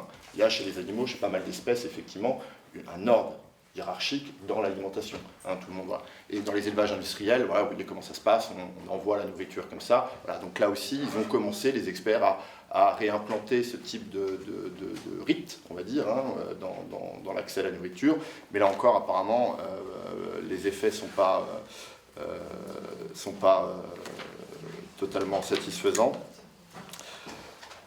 Donc, en conclusion, dit l'auteur de l'étude, donc en tout cas tel que c'est rapporté dans l'article, il semble bien que le seul remède soit l'espace, un peu plus d'espace. Et là, écoutez bien, je cite vraiment, parce que pour ceux qui aujourd'hui lisent un peu la littérature dans les magazines autour des ressources humaines, hein, du management RH, autour de on va dire l'environnement de travail, autour aujourd'hui de la qualité de vie, etc. Lisez, parce que très franchement, vous allez voir, vous allez pouvoir prendre les mots utilisés par ces experts vétérinaires et les remplacer, en tout cas pour ceux qui ont une activité de salarié, voilà, vous allez pouvoir les remplacer aujourd'hui avec toute la phraséologie et tout le discours autour du bien-être au travail et du bonheur au travail, puisque aujourd'hui on parle aussi de bonheur au travail. Voilà. Donc je vous lis quand même, ça vaut le coup. Donc en conclusion, dit l'auteur, il semble bien que le seul remède soit l'espace, un peu plus d'espace, et beaucoup des troubles observés disparaîtraient. De toute façon, le sort de ces animaux deviendrait moins misérable. C'est ce que m'a dit une collègue d'ailleurs, quand je lui ai fait remarquer l'analogie. Elle me dit, écoute, Bastien, t'exagères, au moins notre sort deviendra moins misérable avec davantage d'espace, parce que c'est vrai que mes bureaux, moi, sont très serrés. Bref. Donc voilà, je continue. Les préoccupations actuelles concernant le sort des animaux d'élevage voient donc s'allier une fois de plus la morale et le sens d'un intérêt bien compris. On ne peut pas faire n'importe quoi avec la nature.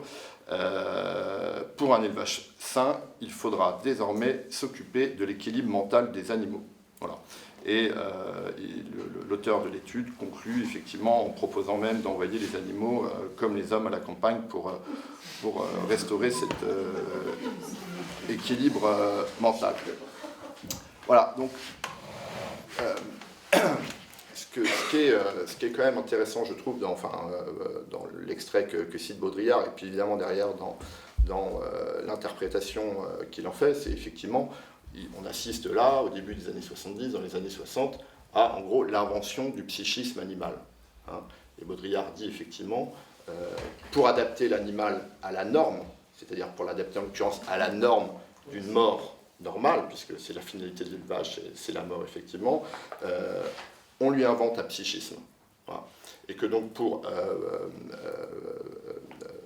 voilà, là clairement, les vétérinaires trouvent les limites du rationalisme, d'une rationalisation totale de l'élevage. Et il y a clairement une objectivisation du comportement irrationnel de l'animal qui passe effectivement, comme montre Baudrillard, par cette invention d'un... Enfin, je ne sais pas si le terme invention est correct, je ne sais pas si c'est... on peut... voilà. Mais prise en compte du psychisme de l'animal.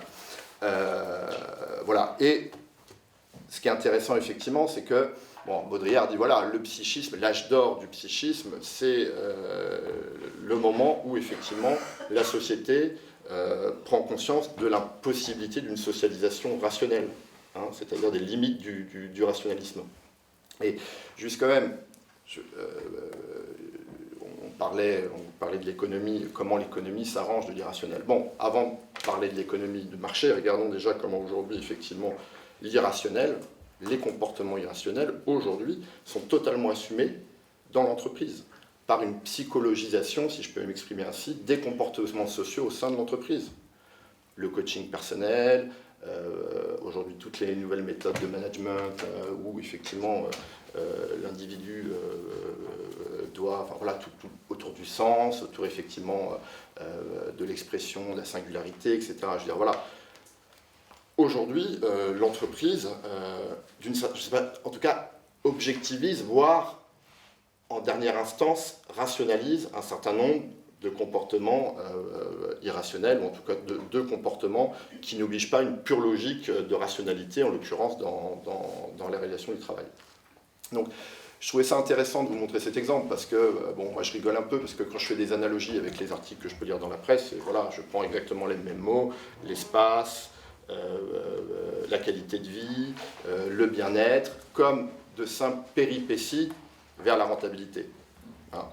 Donc, en gros, l'entreprise n'a aucun problème, aujourd'hui, à gérer l'irrationnel. D'accord ? Parce qu'il y a quand même derrière, effectivement, un ensemble de structures, de méthodes qui l'objectivent et le rationalisent. Plus d'espace, bon, vous savez, aujourd'hui, hein, il y a eu plein de bouquins, si vous prenez une chose très classique qui est l'open space, voilà, l'open space m'a tué. Vous voyez, imaginez le poulet dans son élevage. L'élevage en batterie m'a tué. Vous voyez, donc il y a quand même aujourd'hui la reconnaissance aujourd'hui d'un rationalisme et de ses limites et pose aucun problème au monde de l'entreprise. Et si on continue, on pourrait même dire que voilà, rendre le salarié heureux, c'est le nouvel horizon du capitalisme. Hein. Donc, le management à la joie est plus efficace que le management par la tristesse et par la soumission à un modèle. Donc, bon, ça me semble, je trouvais intéressant de vous donner cet exemple. Et puis, quand effectivement à la question de la rationalité du point de vue de l'économie, c'est une vraie question, effectivement. Le consommateur n'a jamais été, pour le chef d'entreprise, un être rationnel. Et je pense que le capitalisme, comme la droite d'ailleurs, sont les premières à avoir compris que l'homme n'était pas cet homme rationnel, totalement rationnel. Et aujourd'hui, c'est l'exemple que je vous citais du marketing. Hein. Il y a longtemps, effectivement, qu'un des échecs du rationalisme, c'est quand même la consommation de masse. C'est quand même cette explosion, cette libération totale du désir de consommation, effectivement, qui est un échec, effectivement, de cette rationalité, de l'individu, du sujet rationnel. Voilà, donc, et évidemment, aujourd'hui, ça, c'est totalement assumé, c'est même totalement managé, géré en amont, par le marketing, par la publicité, etc. Après, on pourrait même dire aujourd'hui, avec les objets connectés, que comportement rationnel ou irrationnel, on est en permanence C'est-à-dire que je pense que on est un peu comme les bêtes de laboratoire, on est testé en permanence. C'est-à-dire qu'aujourd'hui, alors peut-être expliquer un peu. En tout cas, aujourd'hui, le comportement irrationnel n'est pas une difficulté en termes de... je parle d'une entreprise qui aujourd'hui veut effectivement lancer un nouveau produit ou veut connaître vos comportements de consommation. Aujourd'hui, en dernière instance, vous lui livrez des indices de rationalité, quel que soit le caractère rationnel ou irrationnel de vos comportements. C'est-à-dire que, oui, là il y a, bon, après tu vas voir la question de opérationnalisme, non, opérationnalité. Mais au fait, dans cette rupture de la rationalité, du socle de la rationalité, ce que nous allons voir petit à petit, c'est aussi comment ce qui existe, c'est une dislocation, non pas simplement de l'homme en tant qu'humanité, mais cette dislocation de chacun de nous, n'est-ce pas, en devenant des hommes et des femmes modulaires. N'est-ce pas? Alors, l'homme et les femmes modulaires, c'est là le deuxième point, le point de la hybridation avec l'artefact. C'est effectivement la conception actuelle du vivant comme une série de modules augmentables, modificables, n'est-ce pas? Une série de modules agencés, sans une unité. C'est pour ça qu'effectivement, d'abord, effectivement, le capitalisme n'a jamais rien à foutre à partir d'un moment de la rationalité. C'est-à-dire, à partir d'un moment, je pense quand même que ça marque un passage quand même important dans la culture, en tous les cas, quand vraiment commence le marketing. Vraiment, quand commence le marketing, là, il y a un... je pense que ce n'est pas un mythe, les vieux patrons qui produisent des choses avec une certaine fierté, en écrasant les ouvriers, en massacrant tout le monde, mais qui produisent une fierté, et parce que ce qu'ils produisent sert à quelque chose, vous voyez. Et je pense qu'il y a un passage virtualisant, certainement, vers le marketing, dans lequel, effectivement, on s'en fout de la rationalité. C'est-à-dire qu'ils se rendent compte que les gens n'achètent pas des bagnoles pour se déplacer d'un point A au point B, et que les gens n'achètent rien pour des principes rationnels, n'est-ce pas? Et donc, c'est vrai que la droite a pris, et le capitalisme et le néolibéralisme, par exemple, a pris plusieurs longueurs d'avance par rapport à ce qu'on appelle les secteurs progressistes, n'est-ce pas? Parce qu'ils n'avaient rien à faire, eux, le modèle de l'homme rationnel. Au contraire, ils ont très vite compris que, que c'était des moteurs irrationnels qui faisaient bouger les gens. Les changements maintenant vers l'opérationnalité, non? L'opérationnalisme, c'est qu'avec cet homme modulaire, ce qu'on va repérer, c'est des comportements. Mais tout le monde s'en fout de la cause de ces comportements, vous comprenez? Dans les fameux exemples que j'ai donnés plusieurs fois, là, de Google, qui détermine, à partir de votre utilisation de la carte de séjour, que vous allez vous divorcer dans les 3 années qui viennent, par exemple. Carte de crédit, je dis. Les cartes de séjour. Ah, la carte, non. C'est une déviation de métèque, excusez-moi.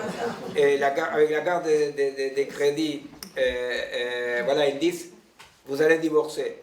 Mais ça veut dire ça, vous comprenez? Ça veut dire que tout à coup, il y a l'abandon de toute ambition ou objectif de trouver la rationalité de l'acte. On dit, une série de comportements dont je n'ai rien à faire de la cause de ces comportements sont corrélables avec un autre comportement.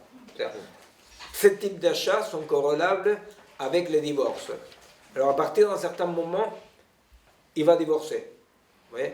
Mais on est au-delà des raisons irrationnelles. Non? On est dans l'opérationnel. L'opérationnalité.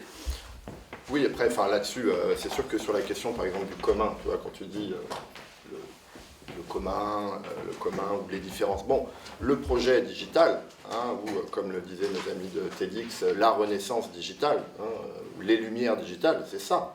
C'est de dire, le commun, c'est cette opérationnalité-là, efficiente, opératoire, qui fonctionne.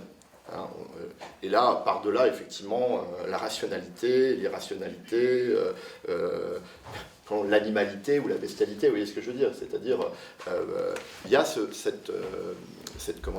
projet-là. Hein, et effectivement, par exemple, il y a aujourd'hui tout un courant de réflexion qui regarde la résurgence ou l'explosion du divertissement et de toutes les activités, notamment effectivement de jeux, que ce soit des jeux en ligne.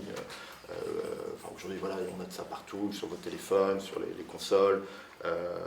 Voilà, il y a une explosion comme ça de, je sais plus, Second Life et tous ces jeux-là. Bon, qui disent, voilà, ça c'est vraiment après une modernité qui a désenchanté, qui a sécularisé la société, qui a détruit toute relation magique, toute relation avec voilà, la part d'ombre, la part maudite. C'est maintenant l'anomie actuelle, hein, donc de la disparition des normes, le retour, voilà, une espèce comme ça, un retour quasi orgiaque, voilà, de divertissement, de fêtes, etc.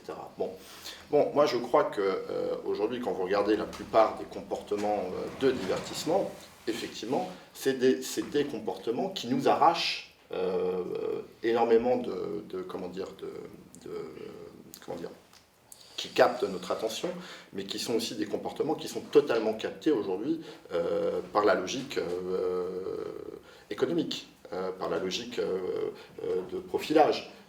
C'est-à-dire que il y a cette logique-là d'interactivité permanente où je pense qu'il y a une rationalisation de ce qu'il y a, de la part d'irrationnel qu'il y a dans le jeu.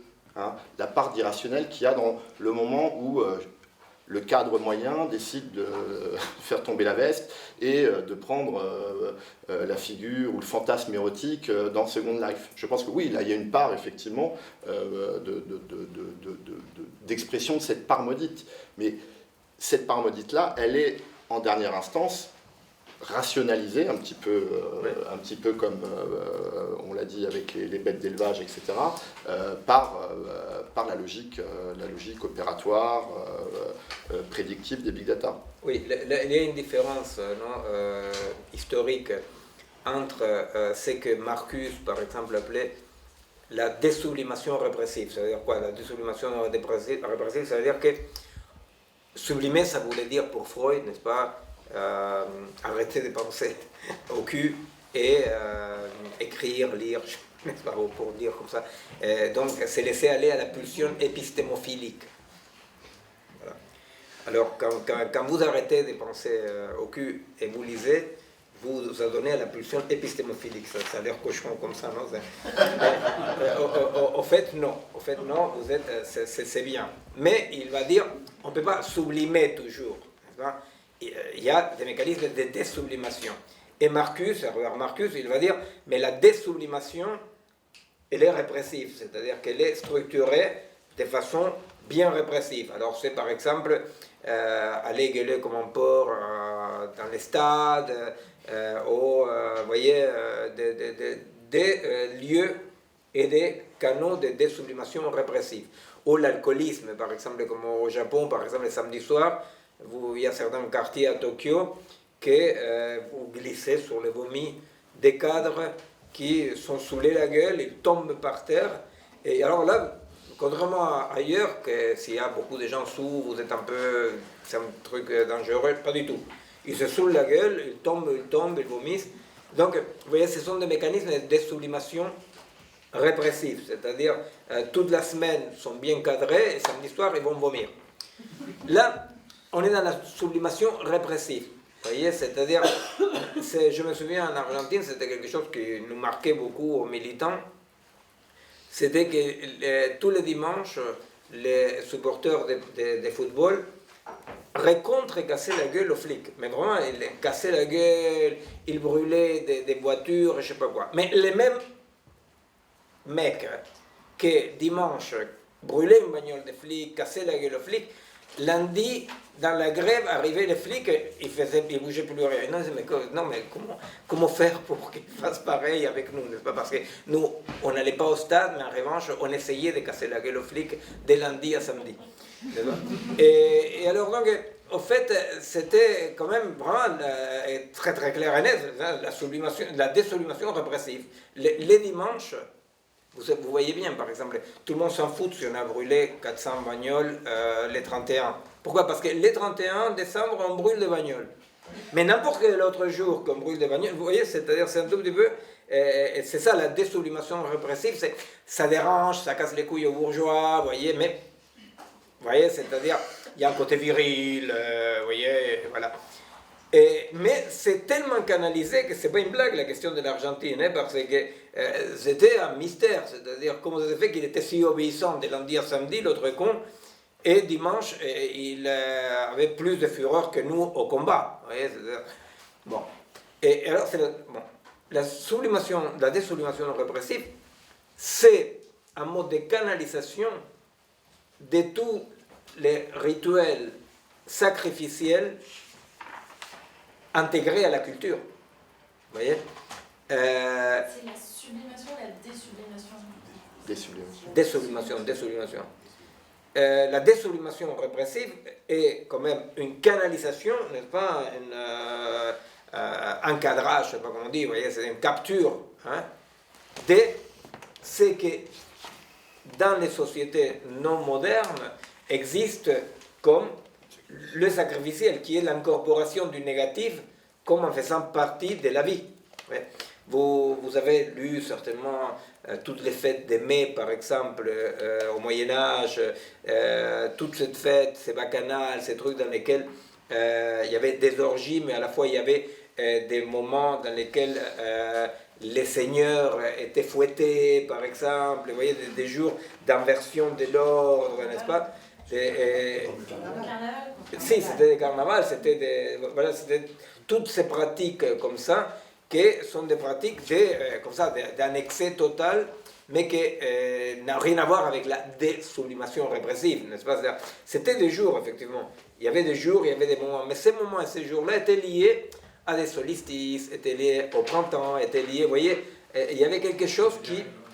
Hein, c'est cadré, mais ce n'est pas cadré comme la désublimation répressive, n'est-ce pas?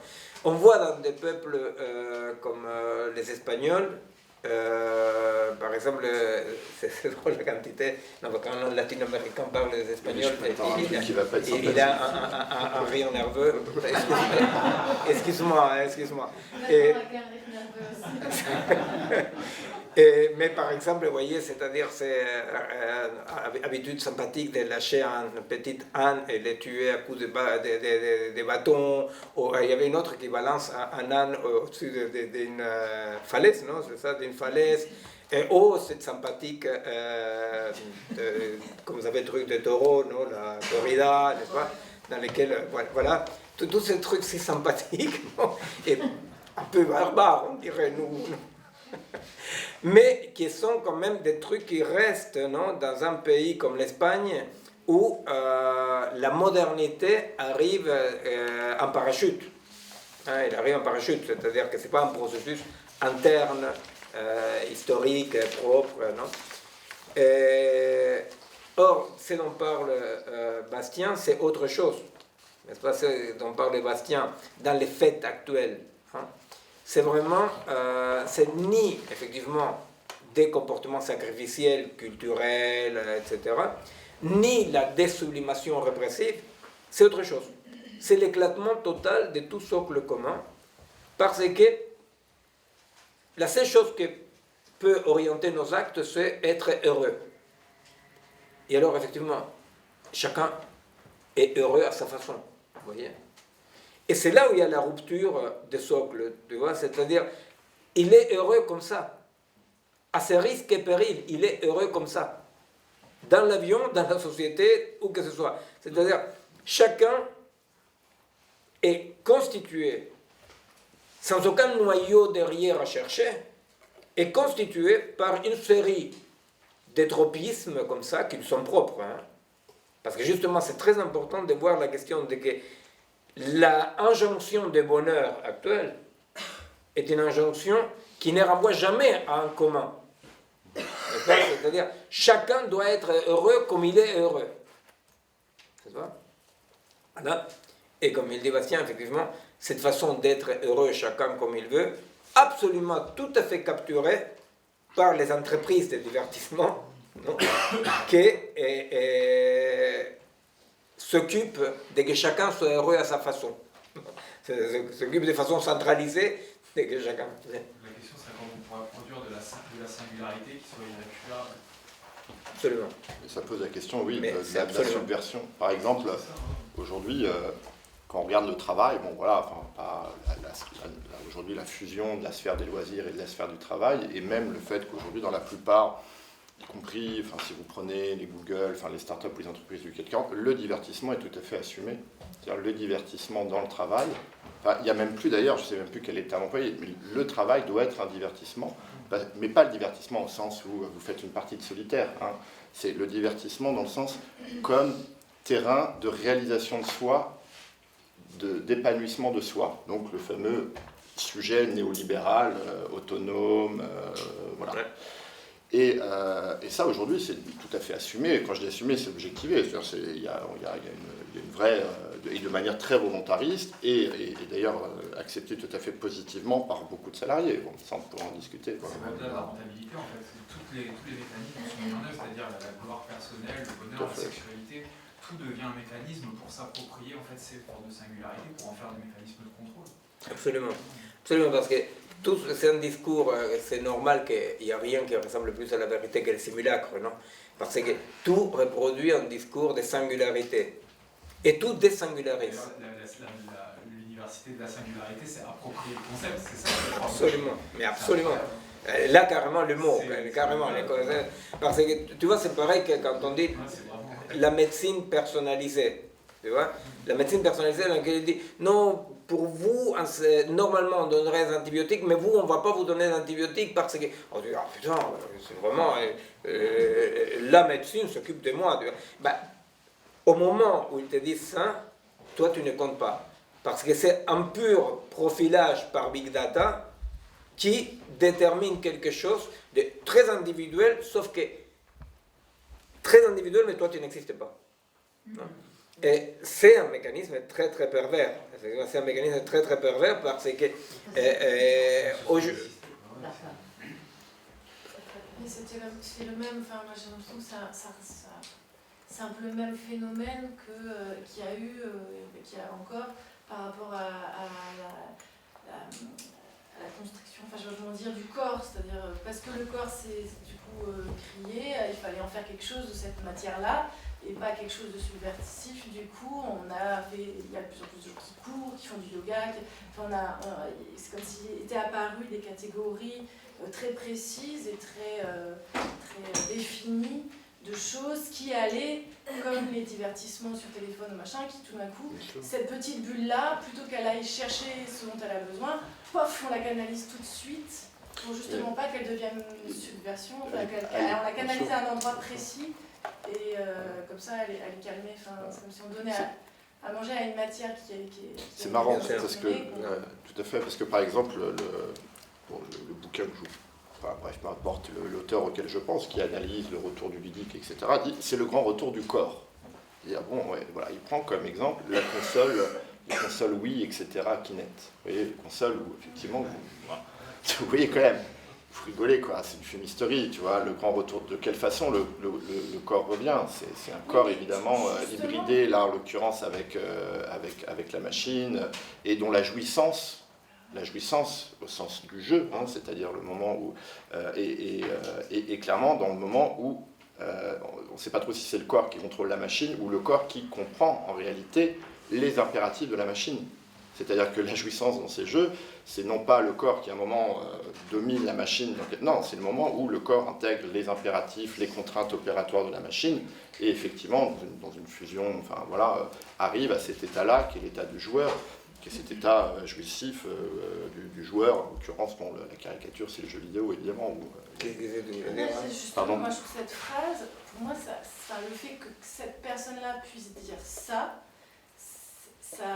dénote exactement le monde dans lequel on évolue. C'est-à-dire que le grand retour du corps, c'est quelque part un corps dans une virtualité d'espace Oui. qui n'est pas son Tu espace. vois, Quoi. ces trucs-là que tu dis, mon Oui. espace, c'est Parce que c'est un peu...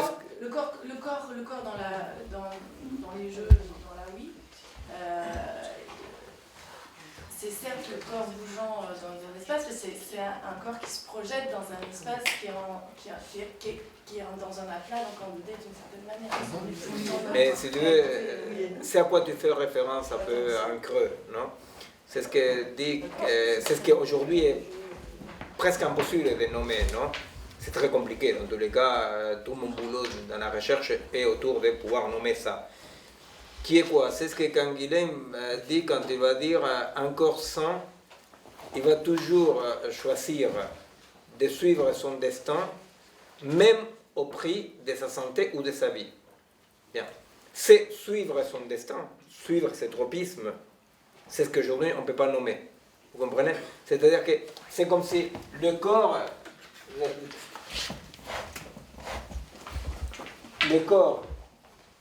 dit Canguilhem, non, va suivre ses tropismes, non, même au prix de sa disparition.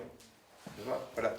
Et alors, aujourd'hui, le corps, c'est un corps qui n'a rien ici, n'est-ce pas, qui doit se libérer, c'est ça qu'on appelle l'émancipation, se libérer au point même de la post-organicité. Hein, c'est ça, les projets, c'est ça. Hein, les projets, parce que, tu vois, c'est-à-dire la singularité université, il y a des côtés un peu encore ridicules, mais la vérité, c'est que toute la recherche en biologie et en robotique est orientée par ça. Absolument, l'autre jour, tu vois, mon éditeur me disait, mais tu sais, le transhumanisme, personne ne connaît. C'est vrai, mais c'est pas grave, le transhumanisme, c'est que la pointe visible de l'iceberg, parce que tout va dans le sens de l'émancipation. Et l'émancipation, c'est quoi? T'émanciper de tout. Les tropismes, contraintes de la biologie, de l'environnement, de la mort, comme dirait Laurent Alexandre, n'est-ce pas? Et donc, ces corps-là, débarrassés de tout sens, je ne sais pas, ils produiraient des choses qui sont des choses qui lui sont propres. Or, ces choses qui lui sont propres, ces mondes de liberté totale, comme par hasard, dit Bastien, et bah, ici, est très bien récupéré, n'est-ce pas? Ici est très bien récupéré, n'est-ce pas? Mais l'objectif, c'est ça. Alors, effectivement, c'est-à-dire, l'idée, ce qu'on ne peut pas nommer, c'est ce que je disais, c'est ce que dit Canguilhem, quand tu dis s'habiter, ou tu vois, quand tu dis comme ça, ben, en creux, ce que tu dis, c'est ça, tu vois, c'est-à-dire, mais en fait, un corps, ce n'est jamais qu'une actualisation de quelque chose, n'est-ce pas? Un corps est une actualisation de quelque chose. Alors, cette actualisation de quelque chose, chaque être humain, et si une thérapie psy ou somatique plus ou moins sage existe, consiste justement, non pas à voir qu'est-ce que le patient doit faire, mais de comprendre par quoi le patient est constitué. Et par rapport à par quoi le patient est constitué, déjà, l'aider à oublier qu'est-ce qu'il devrait être, mais voir qu'est-ce qu'il est, et voir comment est-ce qu'il peut vivre. Mais parfois, vivre sa vie, eh ben, vivre sa vie, parfois, signifie, dans certains cas, mourir, ou s'intoxiquer, ou se droguer, ou être obèse, ou fumer, n'est-ce pas? C'est-à-dire que, donc, effectivement, ce qui est aujourd'hui innommable, c'est ça, parce que tout le projet technoscientifique, économique, macroéconomique, etc., tout le projet monde actuel est de créer cette émancipation-là. Alors, effectivement, là, la forme qui prend ça, c'est la barbarie la plus absolue, parce que, tu vois, c'est là où je te dis, c'est socle commun, que Kant pense être fait de rationalité, bon, peu importe. La question, c'est que c'est aussi émancipé de ça, il n'y a aucun socle commun. Il n'y a que des individus qui agissent d'après des causes absolument endogènes. Et c'est pourquoi, la vérité, même si c'est une caricature, c'est que la nana qui est assise à côté de moi et qui joue avec son téléphone, je ne sais pas quoi, tu vois, à l'atterrissage, bah, elle est tout bêtement au diapason avec l'homme de la postmodernité modulaire. C'est-à-dire qu'elle, ce qu'elle est en train de faire, c'est quelque chose que c'est son plaisir. perdu le sens de la réalité aussi. Bah non. De l'espace-temps réel dans lequel elle se situe, Mais elle non. ne pense même pas. Si je Ça comprends, peut avoir des conséquences. non, je comprends ce que tu dis, mais je ne crois pas. Je crois que les grands changements anthropologiques actuels, c'est qu'on est en train de construire un homme qui, sans socle commun aucun, sa réalité est une réalité qui ne tient compte que de lui et par rapport à qui l'environnement, que ce soit l'avion, l'écosystème ou que ce soit, est une donnée de plus, mais cet homme-là, il est convoqué à ne jamais se décider par rapport au contexte. Tu comprends? Parce que le projet est la décontextualisation. Oui, oui, c'est ce que je veux dire, c'est d'être déconnecté de la réalité réelle. Enfin, Si, laquelle elle mais se tu trouve. vois, c'est-à-dire, c'est Ça pas passe rien. par, le truc, C'est- la distance de sa propre, du propre fait qu'avec son corps est dans cet avion. Et Si, voilà. mais tu comprends, le projet technoscientifique économique actuel est justement que les corps ne soient pas situés. Tu vois? Comment faire pour que les corps ne soient pas situés, ou se soient situés le moins possible. Tu vois? Alors, bon, de ce point de vue-là, nommer un socle commun aujourd'hui, bah, c'est tout un problème. C'est tout un problème de dire où un socle commun, qu'est-ce qu'il y a qui fait une cause commune parce qu'il y a un socle commun, et que ne soit pas un remake du socle commun de la modernité. Il n'y a que l'expérience en fait qui peut nous emmener quelque part, et une forme d'expérience qui soit sans attente, sans but rationnel justement, sans projection, et réussir à toucher finalement cette singularité, mais sans la théoriser, en se la réappropriant, et par l'expérience, produire une forme de démonstration. Je pense que c'est la seule. Je crois. forme de... Moi, je crois que l'expérience dans tous les sens du mot expérience, qui implique des corps enracinés. Non, je pense que expérience signifie des corps enracinés, parce que l'expérience ne peut être faite que par des corps avec des limites, avec des corps avec des tropismes. Je pense qu'effectivement, l'expérience est les noms de la résistance aujourd'hui au monde de tout est possible et de la virtualisation, le monde de la délocalisation, c'est-à-dire d'être partout et nulle part. Totalisation. Ça parce que le corps actuel ne soit qu'un mode transitoire. C'est ce qu'ils disent. Que le corps actuel, c'est ce qu'ils disent, tu veux dire? Oui, il ne faut pas l'exclure. C'est-à-dire, on ne peut pas l'exclure, mais il faut... Mais du coup, ça passe aussi par embrasser la souffrance. Et ça passe par récupérer, dans tous les cas... ça passe par rapport à la souffrance, non? Parce que moi, pour ne pas tomber dans une position chrétienne, non, d'apologie de la souffrance, passe dans tous les cas par une réincorporation de la négativité. Non? Alors, la fatigue, la maladie, le vieillissement font partie de la chose. Non? Et d'un point de vue plus, disons, refroidi, c'est rappeler que le système nerveux était un grand pas en avant dans l'évolution des espèces. Pourquoi?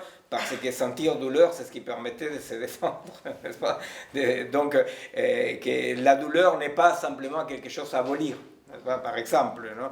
Mais oui, non, je fais toujours attention avec la souffrance parce que, tu vois, c'est-à-dire que quand nous voulons récupérer l'expérience comme expérience corporelle, des corps situés, des corps qui suivent leur tropisme, voilà, il faut faire attention avec des faux alliés qui sont tous les idéalistes religieux fanatiques qui disent « mais vous avez raison, il faut récupérer la souffrance, il faut souffrir ». Non, mais c'est plutôt par rapport à moi, on me dit tout le temps, mais concentrer sur le positif, mais ça ne fait pas avancer. Donc Oui, ben non. le positif. Se concentrer sur le positif, c'est la meilleure façon d'être paralysé. C'est ça. Tu vois, parce que dans ce qu'on va nommer, dans ce manichéisme un peu comme ça, le négatif, le plus probable, tu vois, avec plus de 30 ans de clinique derrière moi, je t'assure, que ce n'est que dans ce que les gens nomment négatif qu'il y a la possibilité de trouver quelque chose de singulier de la personne. Tu vois? C'est-à-dire, comme par hasard, tu vois, c'est-à-dire tout ce que la personne trouve. j'ai le droit de le dire une fois en janvier. Une fois en janvier. C'est que la personne va dire ça c'est négatif, de ça je vais me débarrasser, je sais pas quoi. En général, les gens arrivent dans les cabinets, soit somatiques, soit psy, tu vois, en voulant se débarrasser. En général, quand tu vois de tout ce que la personne veut se débarrasser, bah, c'est ce qui, grosso modo, pourrait déterminer un contour de singularité. Alors, oui, effectivement, il faut, dans ce sens-là, oui, la question, c'est assumer cette négativité en disant clairement qu'on n'est pas des obscurantistes qui faisons l'apologie de la souffrance. C'est ne pas nier qu'on souffre et que... Oui, mais la promesse de ces gens-là est terrible, hein, parce que la promesse des transhumanistes, de toute la médecine augmentative, disons, qui n'est pas la médecine réparative, parce que la contrebande, c'est quand ils disent, oui, mais et les enfants qui ont la mucoviscidose, je dis, ben oui, et parfait, c'est-à-dire si par génie génétique, tu arrives à faire des trucs, je ne sais pas, tout en faisant très attention, parce qu'à la fois, qu'est-ce que ça signifie faire un enfant médicament, n'est-ce pas, un enfant qu'on le fait pour réparer les frères, par exemple. Qu'est-ce que ça signifie? Qu'est-ce que ça signifie d'être né avec une fonction, par exemple? Je ne dis ni que c'est bon, ni que c'est pas bon. C'est-à-dire que je veux dire que même dans la médecine réparatrice, il faudrait faire attention. Mais la vérité, c'est que les discours aujourd'hui ne sont pas des discours de médecine réparatrice, sont de médecine augmentative. Et alors, la médecine augmentative et la médecine et la biologie et les projets qui disent l'étape d'organicité de la vie va finir et on va vers une autre vie post-organique. En quoi ils sont des très bons catholiques parce qu'ils proposent une vie, bien sûr, après la chair.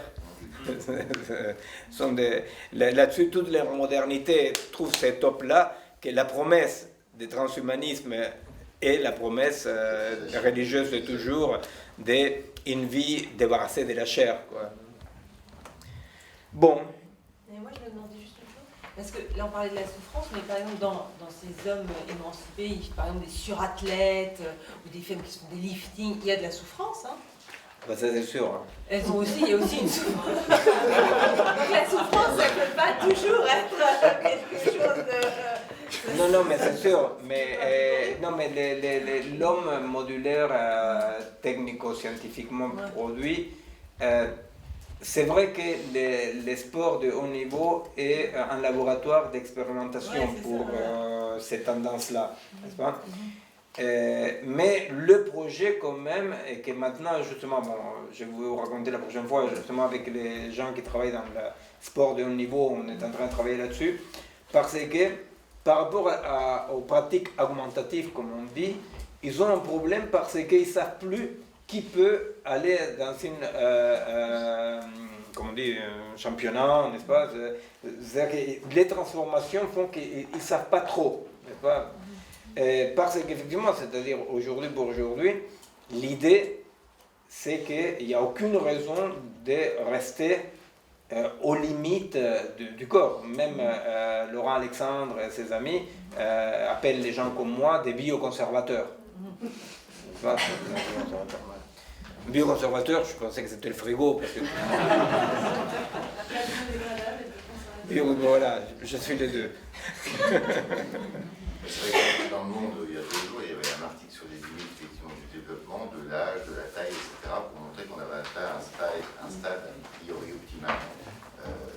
Il y a la probabilité que la durée de vie se stagne, voire régresse à 115 ans et plus à 125 comme on l'avait pensé, et pour la taille moyenne, 1,81 m pour les hommes, alors qu'on frise tout ça. Donc, et a priori, on n'atteint pas un stade vraiment optimal de si, mais bon, ça c'est en tenant compte en ne tenant pas compte des pivots évolutifs. peut se déclencher ultérieurement. Non, dès ce que la technoscience aujourd'hui appliquée à la biologie veut faire, qui est d'orienter l'évolution. C'est-à-dire que ça, ces conclusions-là sont des conclusions en tenant compte d'une évolution qui continuerait à se comporter d'après les lois de l'évolution des espèces. Mais eux, ils s'en moquent, parce qu'ils disent maintenant on va orienter l'évolution. Mais l'évolution d'espèces naturelles, on va l'appeler comme Oui. ça, pour l'instant, c'est le constat qui est fait. C'est pour ça que même dans les progrès sportifs, ils disent qu'on atteint un phénomène de saturation en dehors du dopage. Oui, bien sûr. Mais bon, justement, les projets actuels, c'est de dire, maintenant, l'évolution, on va l'orienter. On va le créer.